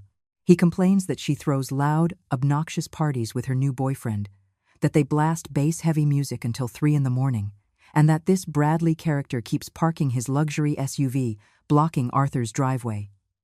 Arthur is ready to go to war. A crazy, desperate idea started brewing in my head. "Betty, do you think Arthur would be willing to keep an eye on the house for us?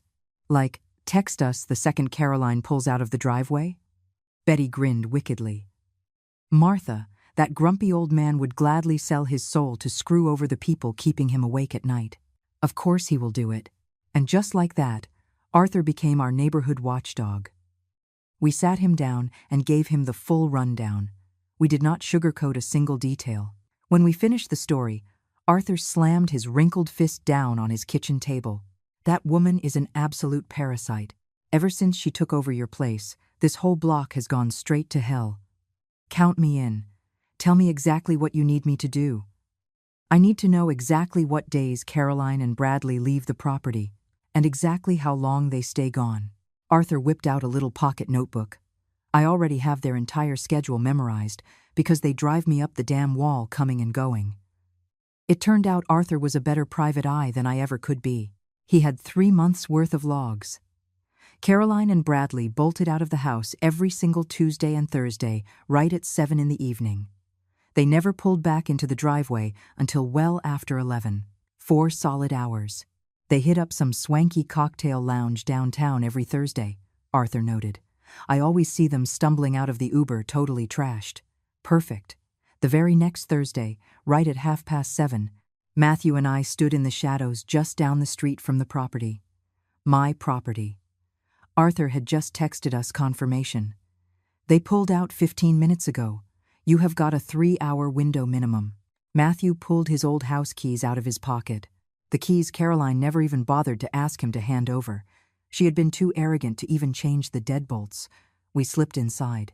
And what we discovered locked inside that safe handed us the ultimate ammunition to blow their lives sky high. Creeping into my own house like a common burglar was easily one of the most surreal, out-of-body experiences of my entire life. Matthew pushed the front door open, and the smell hit my nostrils instantly. It did not smell like my sanctuary anymore.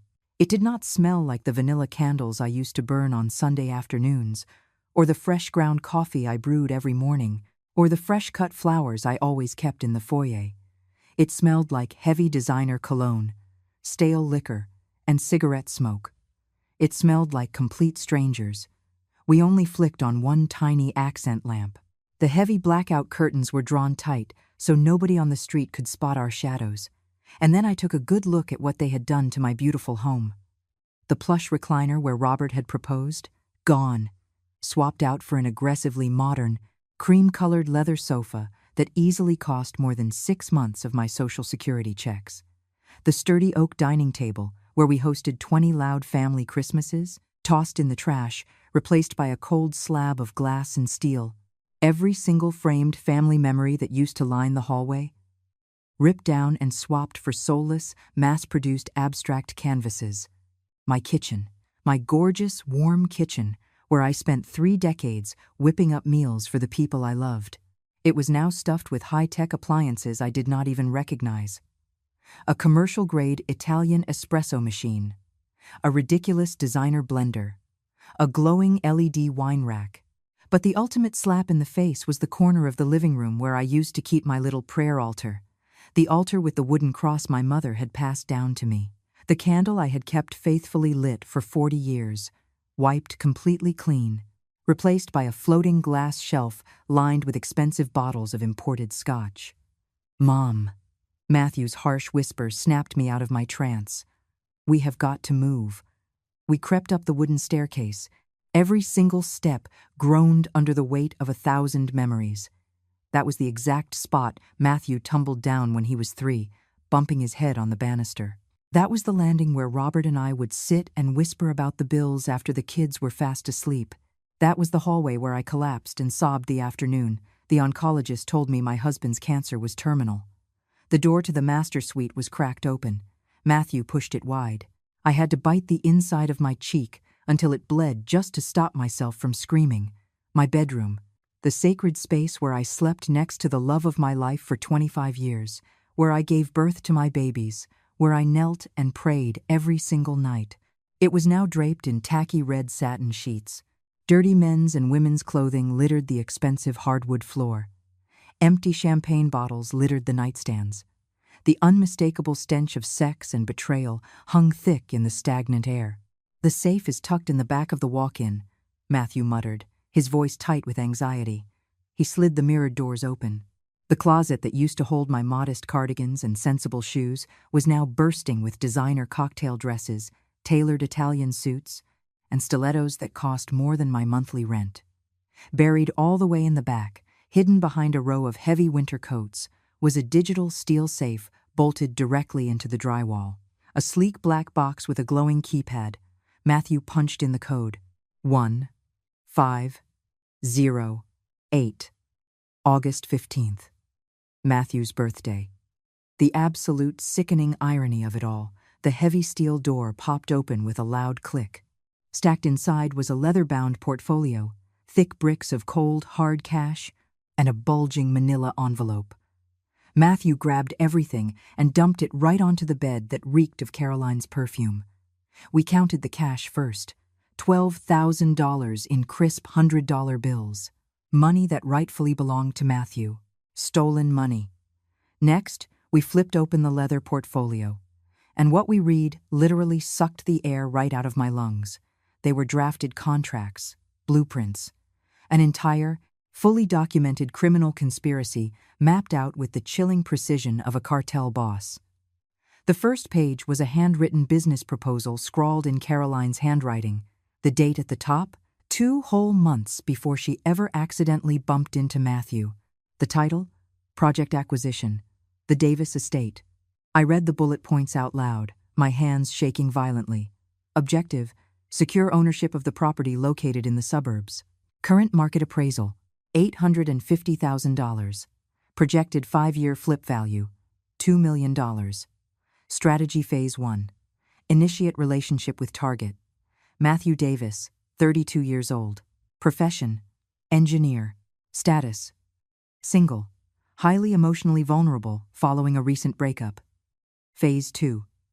Secure total trust of the asset holder. Martha Davis, widow, sole legal owner of the property. Phase 3. Fast track marriage timeline. Maximum 18-month runway. Phase 4. Coerce asset holder into legally transferring the deed. Frame as a family investment. Phase 5. Eject the asset holder using a credible, unverified cover story. Fabricate an overseas relocation. Cite a need for marital boundaries. Phase 6. Execute strategic divorce filing after 24 months to trigger a 50-50 asset split under community property laws. Phase 7. Liquidate property and divide net profits 60-40 with B.E. Bradley Evans. The entire relationship had been a calculated business transaction. Every sweet smile, every warm hug, every Mrs. Davis, You are the mother I never had. It was all a complete fabrication. A Broadway performance. A cold-blooded, meticulously plotted, long con. Matthew dropped the piece of paper like it was on fire. All the color drained out of his face. She locked onto me like a damn sniper target, like I was just a mark. I was not even a human being to her. I was just a paycheck. I kept digging through the pile. There was a mountain of damning paperwork. A private, legally drafted contract between Caroline and Bradley, signed and notarized 6 months before the wedding day, legally binding them to split the profits from the eventual sale of my home. Thick stacks of printed text messages detailing every step of the psychological warfare. How do we gaslight the old lady? What lies do I feed Matthew today? How do we make the Dubai paperwork look legit? And then I pulled out a document that made my blood run absolute zero.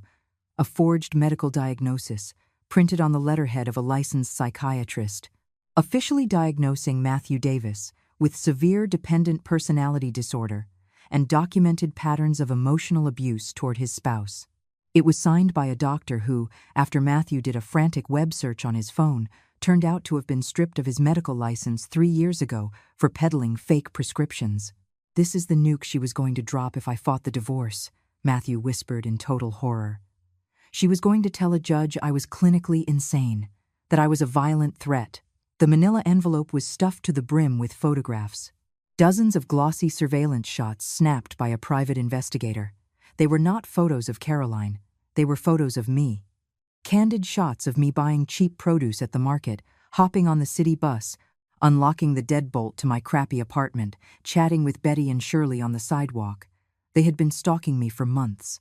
Scrawled on the back of one photo in Caroline's handwriting was a quick note. The target is completely isolated. 0 financial resources, 0 legal support system. Represents 0 threat to the timeline. Proceed as planned, 0 threat. That wicked witch had fatally underestimated me. Mom, there is one more thing. Matthew yanked a final document from the very back of the safe.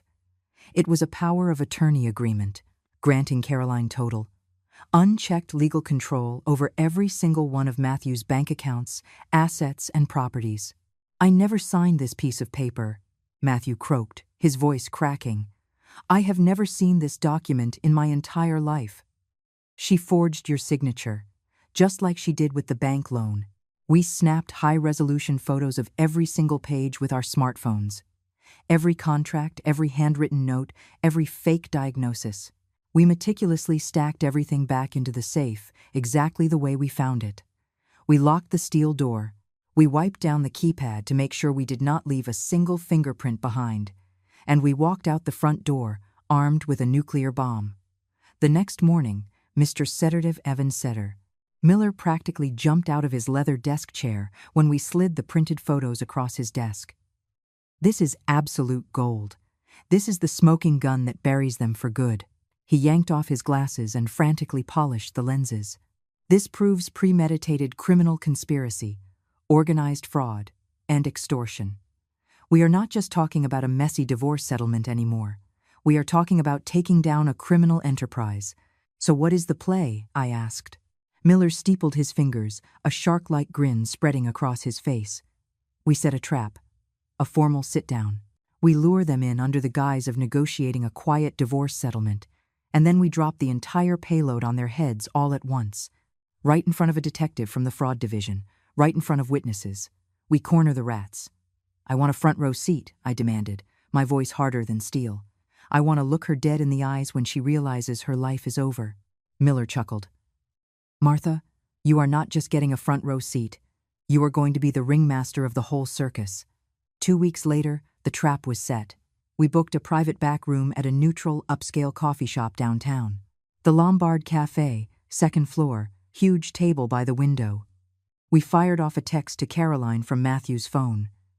We need to talk, face to face, about finalizing the divorce. I want to settle this quietly.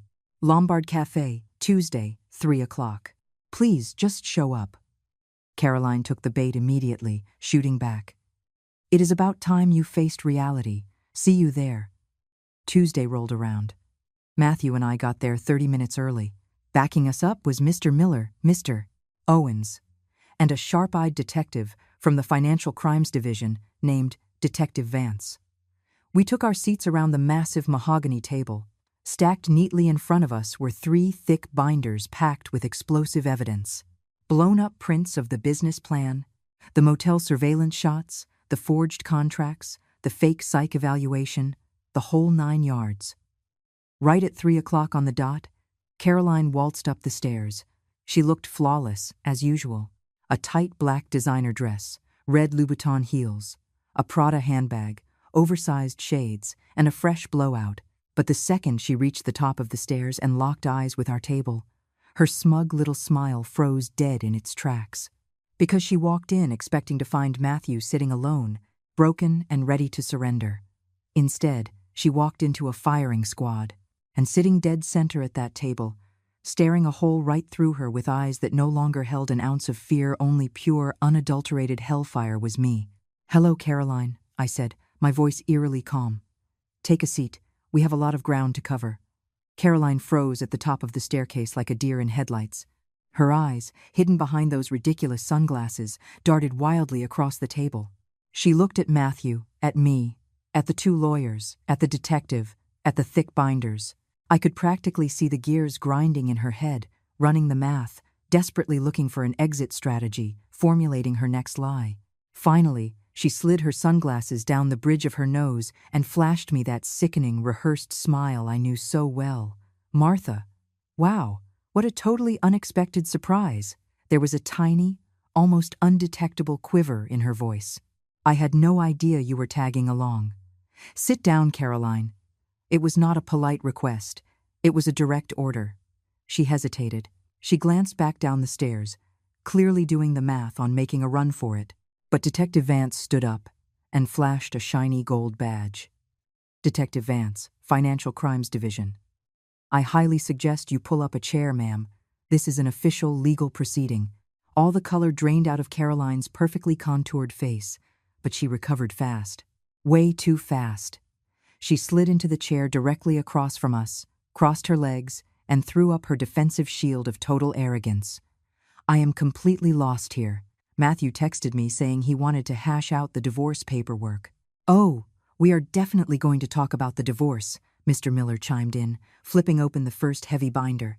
"And we are also going to chat about grand larceny, forgery, extortion, and criminal conspiracy. Any of those ring a bell?" Caroline let out a forced, high-pitched laugh. "What on earth are you talking about, Matthew? What kind of sick joke is this? Are you trying to emotionally blackmail me because your fragile ego cannot handle the fact that I am moving on?" Matthew did not say a word. He just stared right through her with a chilling calmness I had never seen in him before. It was my turn at bat. "Caroline, 3 weeks ago, a package was delivered to me." I folded my hands on top of the table, perfectly composed. Inside that package was the gold watch I bought for my son, and a letter. I watched her jaw muscles clench tight. "I have no idea what letter you are talking about, Martha. Matthew has been acting super erratic lately, highly stressed.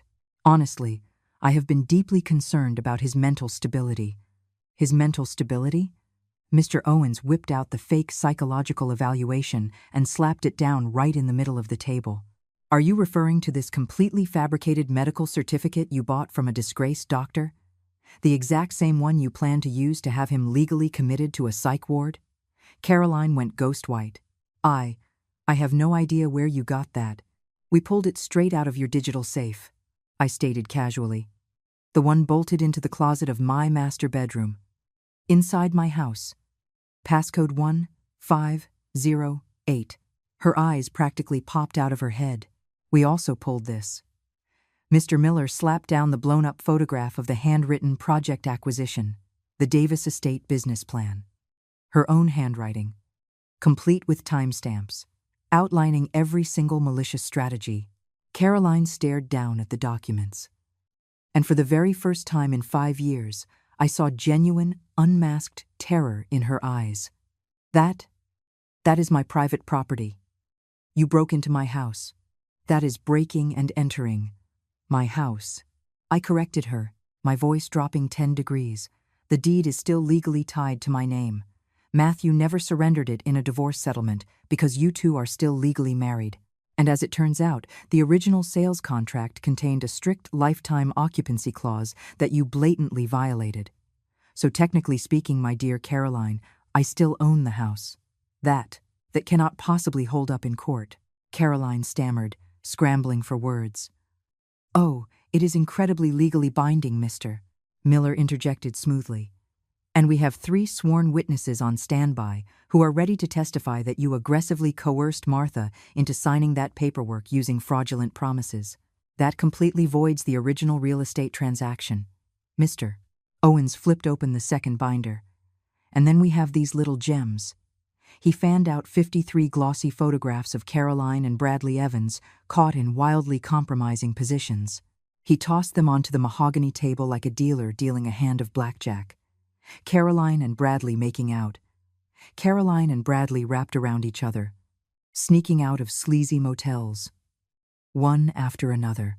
Documented, undeniable adultery, Owens declared with a smug grin. Ironclad grounds for an at-fault divorce. And under state law, when a judge sees blatant, premeditated infidelity, the cheating spouse forfeits their right to any and all community property acquired during the marriage. Caroline violently shoved her chair back and stood up. This is a total setup. Those pictures are completely photoshopped. Sit down, Detective Vance barked, his voice echoing off the walls. Or you will be leaving here in handcuffs for obstruction. Caroline slowly sank back into her chair, her hands shaking violently. And for the grand finale, Mr. Miller said, opening the third and final binder. We have a bank contract. A $45,000 personal loan.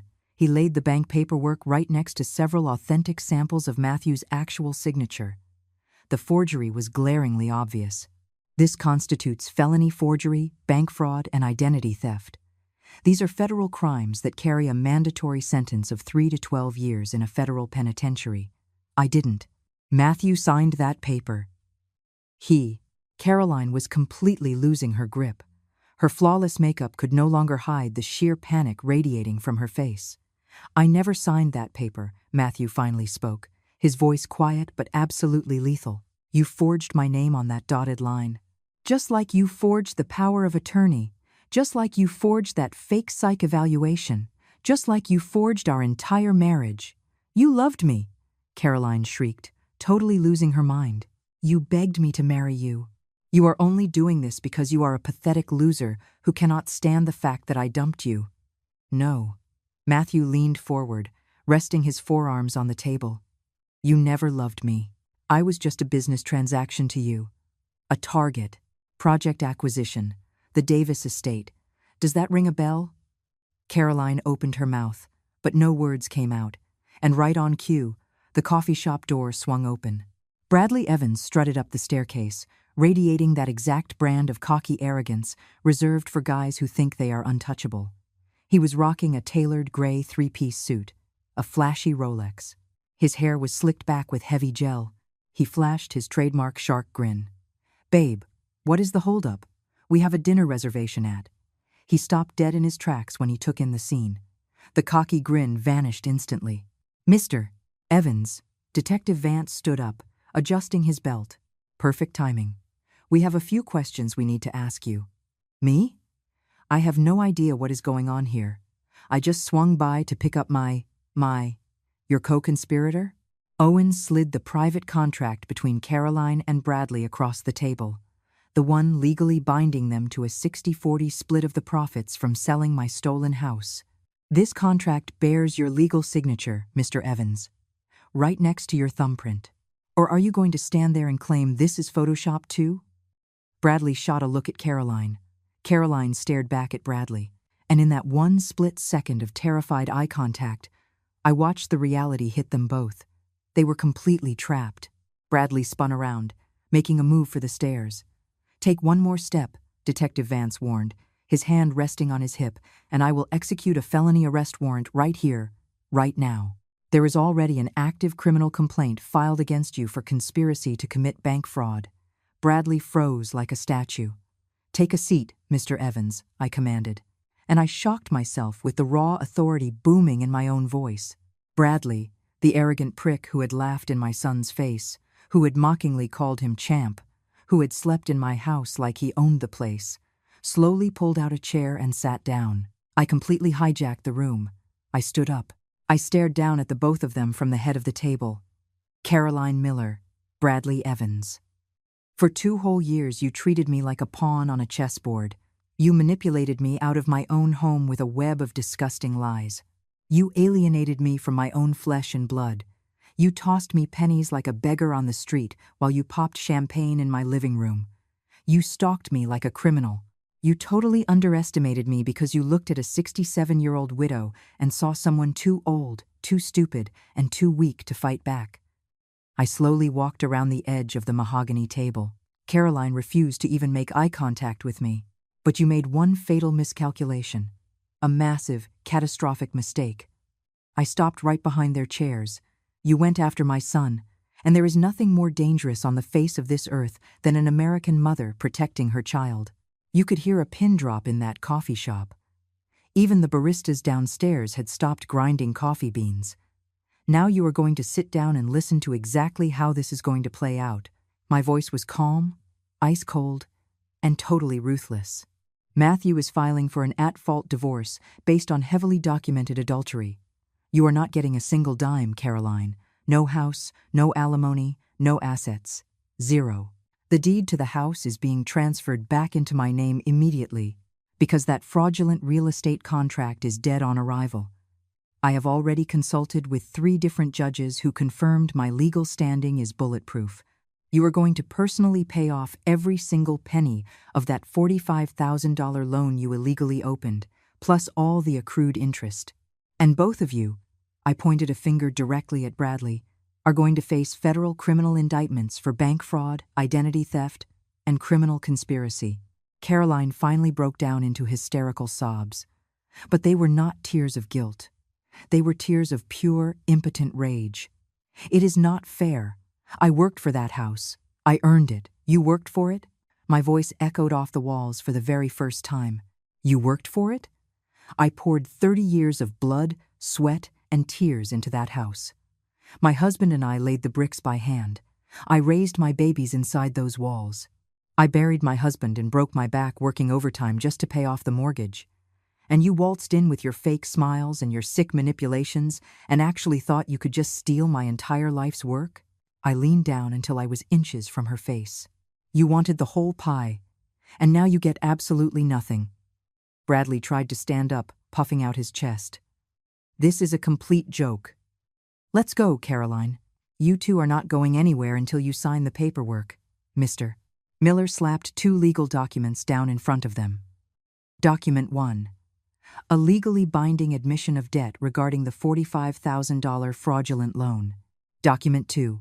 A voluntary, uncontested forfeiture of any and all claims to the property located on Elm Street. You sign these papers right now, or Detective Vance slaps the cuffs on you for felony fraud right here in front of everyone. And what if we tell you to go to hell? Bradley tried to act tough, but his voice was shaking.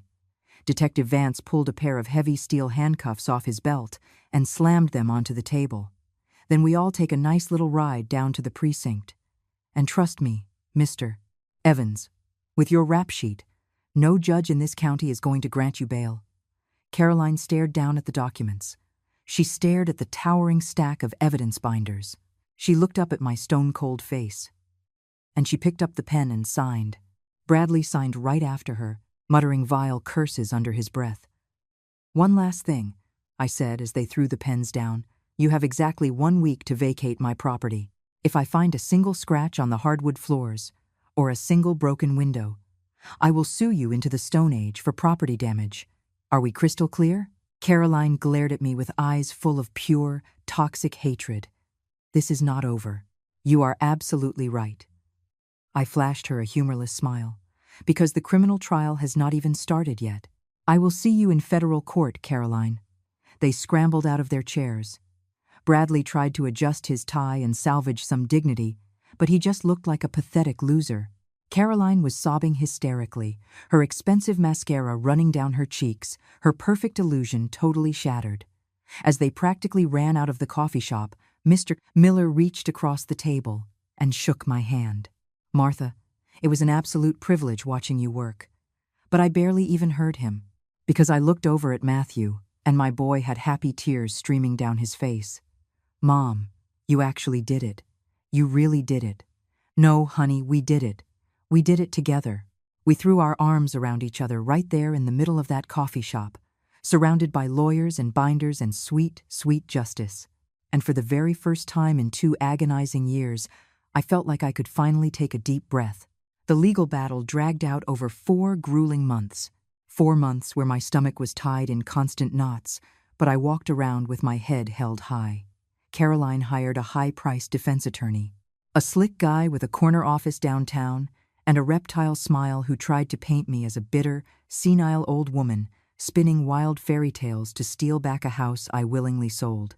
He tried to get the surveillance photos thrown out. He claimed the documents in the safe were planted by Matthew. He argued that the whole thing was a crazy conspiracy cooked up by a jealous ex-husband who could not handle getting dumped. But all his slick talk could not beat hard evidence. The judge, a tough 60-year-old man who looked like he had heard every lie under the sun, pored over every single contract. He listened to Betty and Shirley take the stand. He listened to grumpy old Arthur rattle off Caroline and Bradley's exact daily schedule. He listened to Mr. Foster, my old attorney, testify under oath that he had strongly advised me against the sale, but that Caroline had aggressively pressured me to close the deal fast, and the judge ruled in our favor, across the board. The divorce was granted strictly on the grounds of documented adultery. Caroline was stripped of any right to the marital assets. The real estate deed transfer was legally voided due to fraudulent coercion and breach of contract. The house was officially put back in my name, but the icing on the cake was the criminal trial. Caroline and Bradley were both indicted for bank fraud.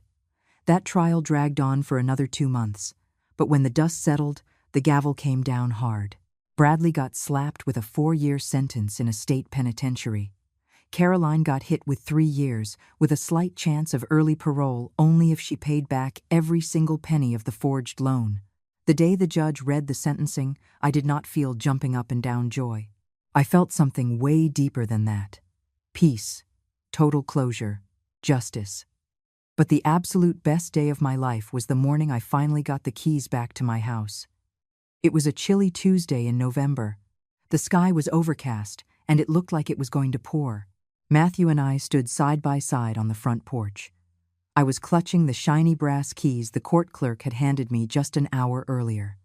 "You ready for this, Mom?" Matthew asked softly. "I am ready." I pushed the heavy oak door open. Caroline and Bradley had been legally evicted a week prior. The court bailiff who supervised the move-out told me that Caroline bawled her eyes out the entire time, that Bradley tried to sneak out with appliances that did not belong to him and had to be threatened with arrest twice, and that they both had to leave in a cheap cab because the bank had repossessed Bradley's flashy BMW. We stepped inside. The house was totally empty, but completely intact. They had hauled out all their gaudy modern furniture, their soulless abstract paintings, their ridiculously overpriced espresso machines, but the bones of the house were untouched. The walls were scrubbed clean. The hardwood floors were swept. The windows were locked tight. It felt like the house had just been sitting there, holding its breath, waiting for me to come home. I walked slowly through every single room. The living room where we hosted countless birthday parties. The dining room where we carved the Thanksgiving turkey. The kitchen where Robert used to sneak up and kiss my neck while I stirred pots on the stove. The master bedroom, where we slept side by side for 3 decades, empty of furniture, but overflowing with love and memories. Matthew found me standing in the kitchen, staring out the window at the backyard garden that had grown into a wild jungle while I was gone. "I am going to fix everything, Mom," he promised. "I swear to you, I am going to make this house look exactly the way it used to." "No," I stopped him, putting a hand on his shoulder. "Not exactly how it used to be. Better."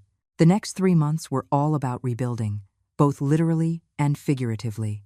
With the restitution money we recovered from the fraud settlement, Caroline was forced to pawn her jewelry and sell her car to pay it back. We bought brand new furniture.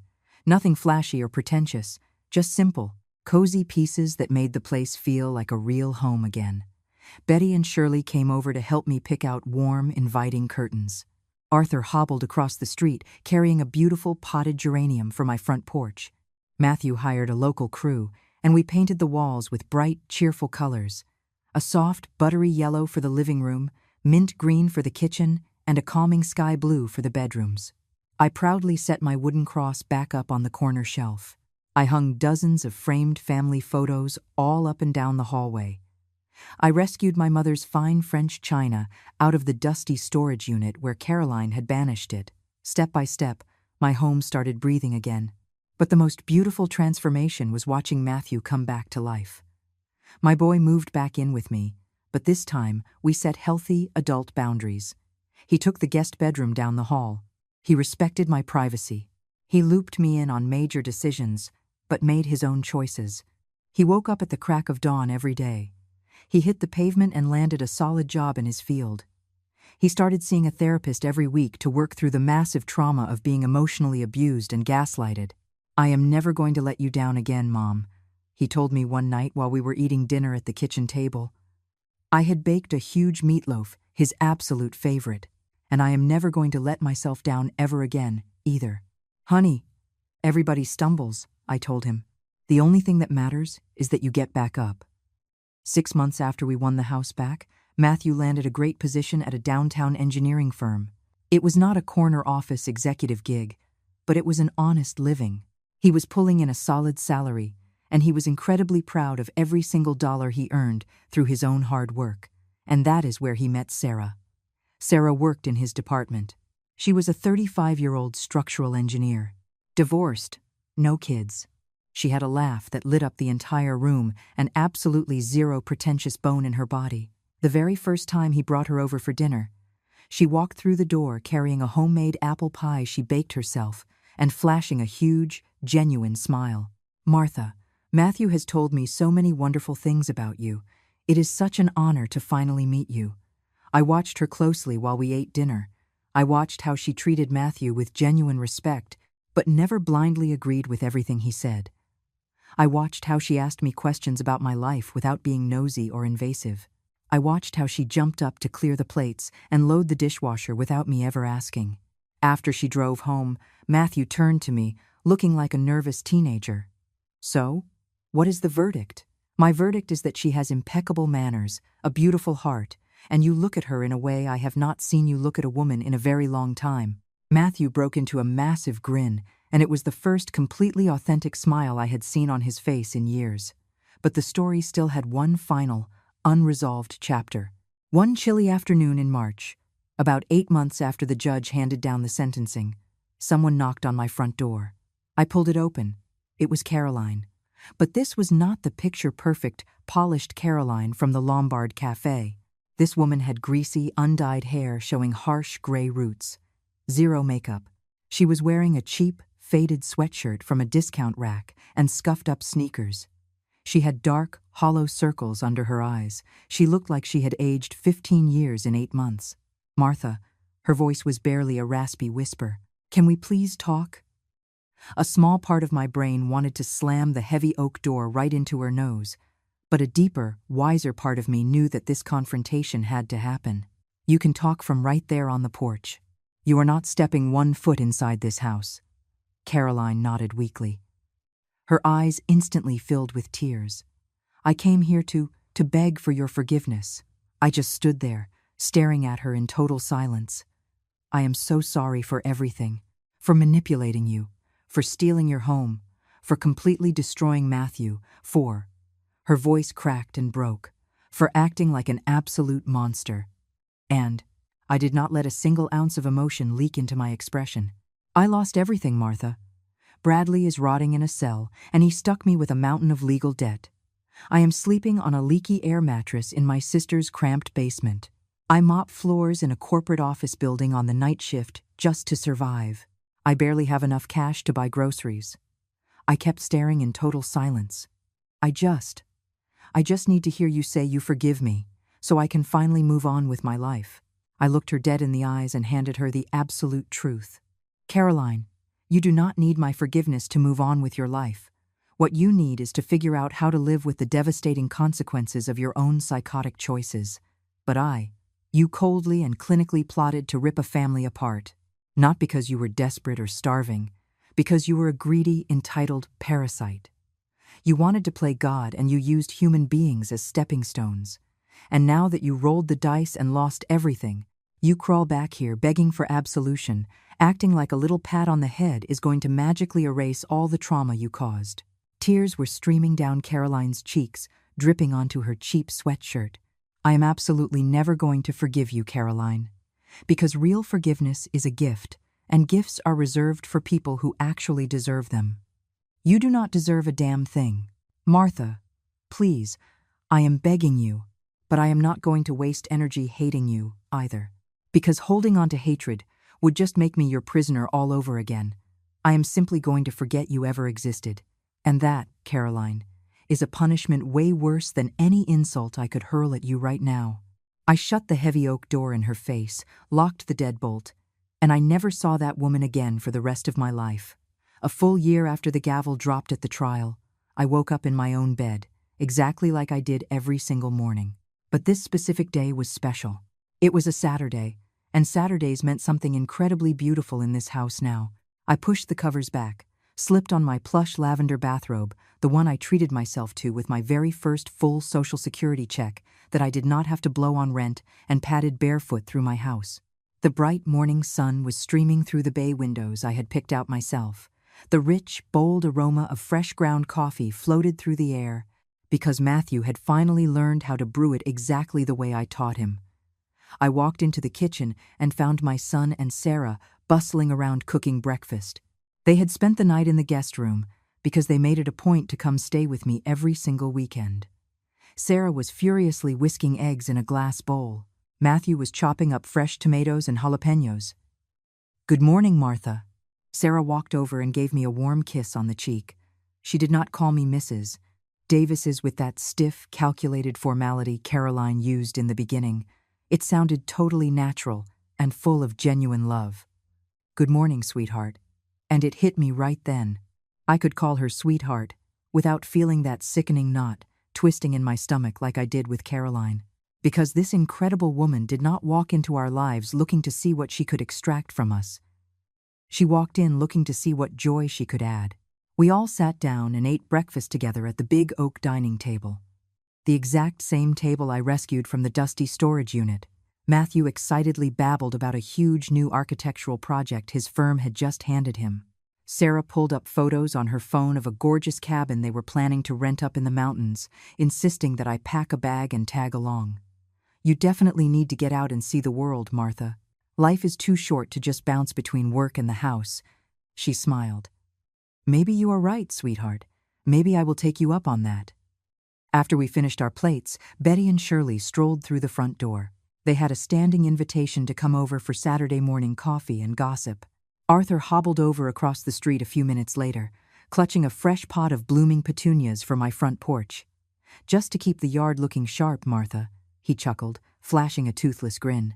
We all migrated into the living room, the exact same living room where, 2 years ago, Caroline sat on my couch plotting to destroy my entire existence. Now, the room was bursting with loud laughter, steaming mugs of coffee, fresh donuts from the local bakery, and the beautiful noise of people who loved me unconditionally without wanting a single thing in return. "Did you hear the latest about Caroline?" Betty whispered loudly, because Betty always had the neighborhood tea. "No, and honestly, I do not care to know." "Well, the rumor mill says she is still scrubbing toilets downtown. Bradley got out of lockup early on good behavior, but she totally ghosted him. Word is, she is living out of a tiny, beat-up studio apartment on the bad side of town." Shirley clicked her tongue against her teeth. "Greed always comes back to bite you, Martha. She tried to steal the whole pie and ended up starving." "Exactly," I said, taking a long sip of my hot coffee. "And that is the greatest life lesson she could have possibly learned."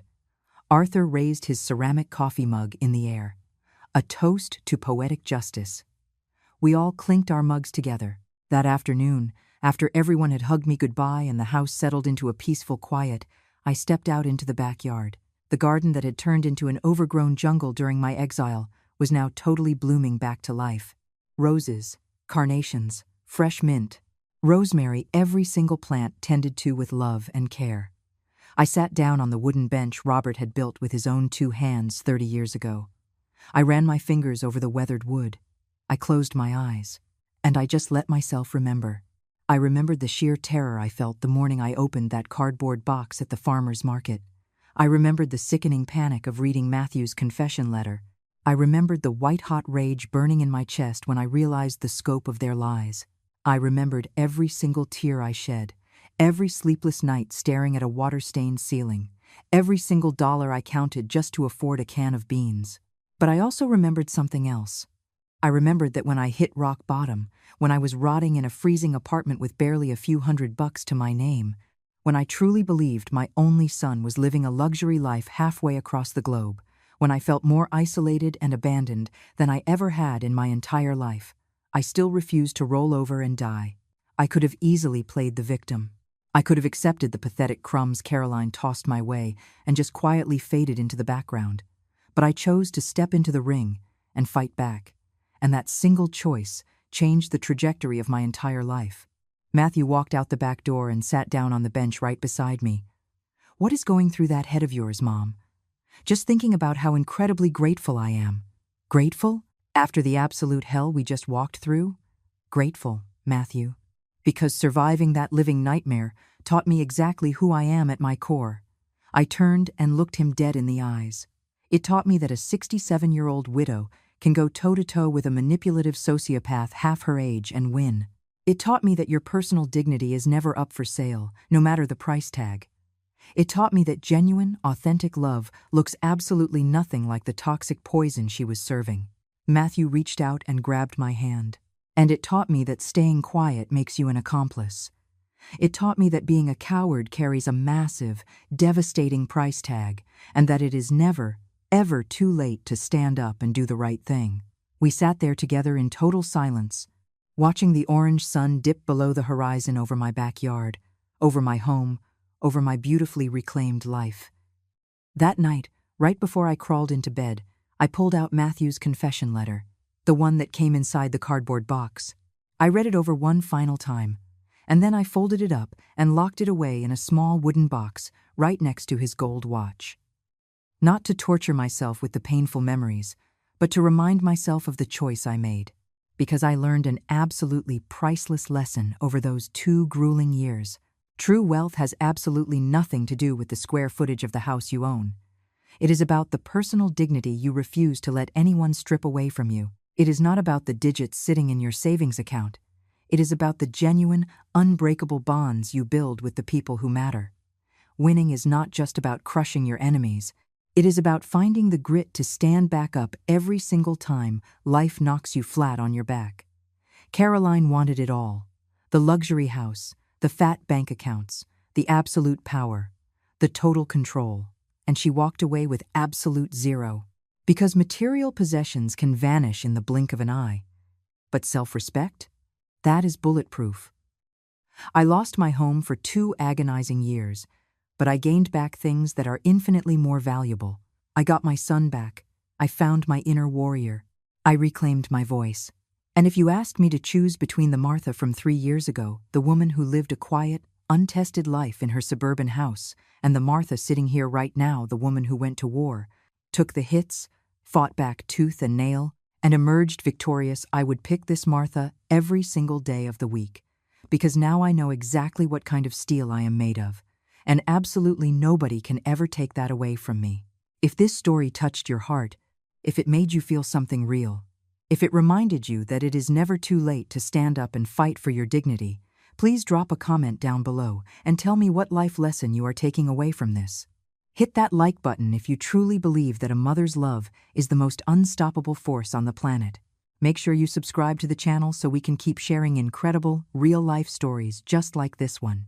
And hey, let me know down in the comments where in the world are you watching from. I absolutely love seeing how far these stories travel and knowing they are connecting with hearts all across the globe. Because at the end of the day, every single one of us has something worth fighting for, and we all deserve the justice we are seeking. Just remember, true victory is not just about destroying the person who broke your heart, It is about rebuilding yourself into something far stronger than you ever were before. Thank you so much for joining me on this journey. I will see you all in the very next confession.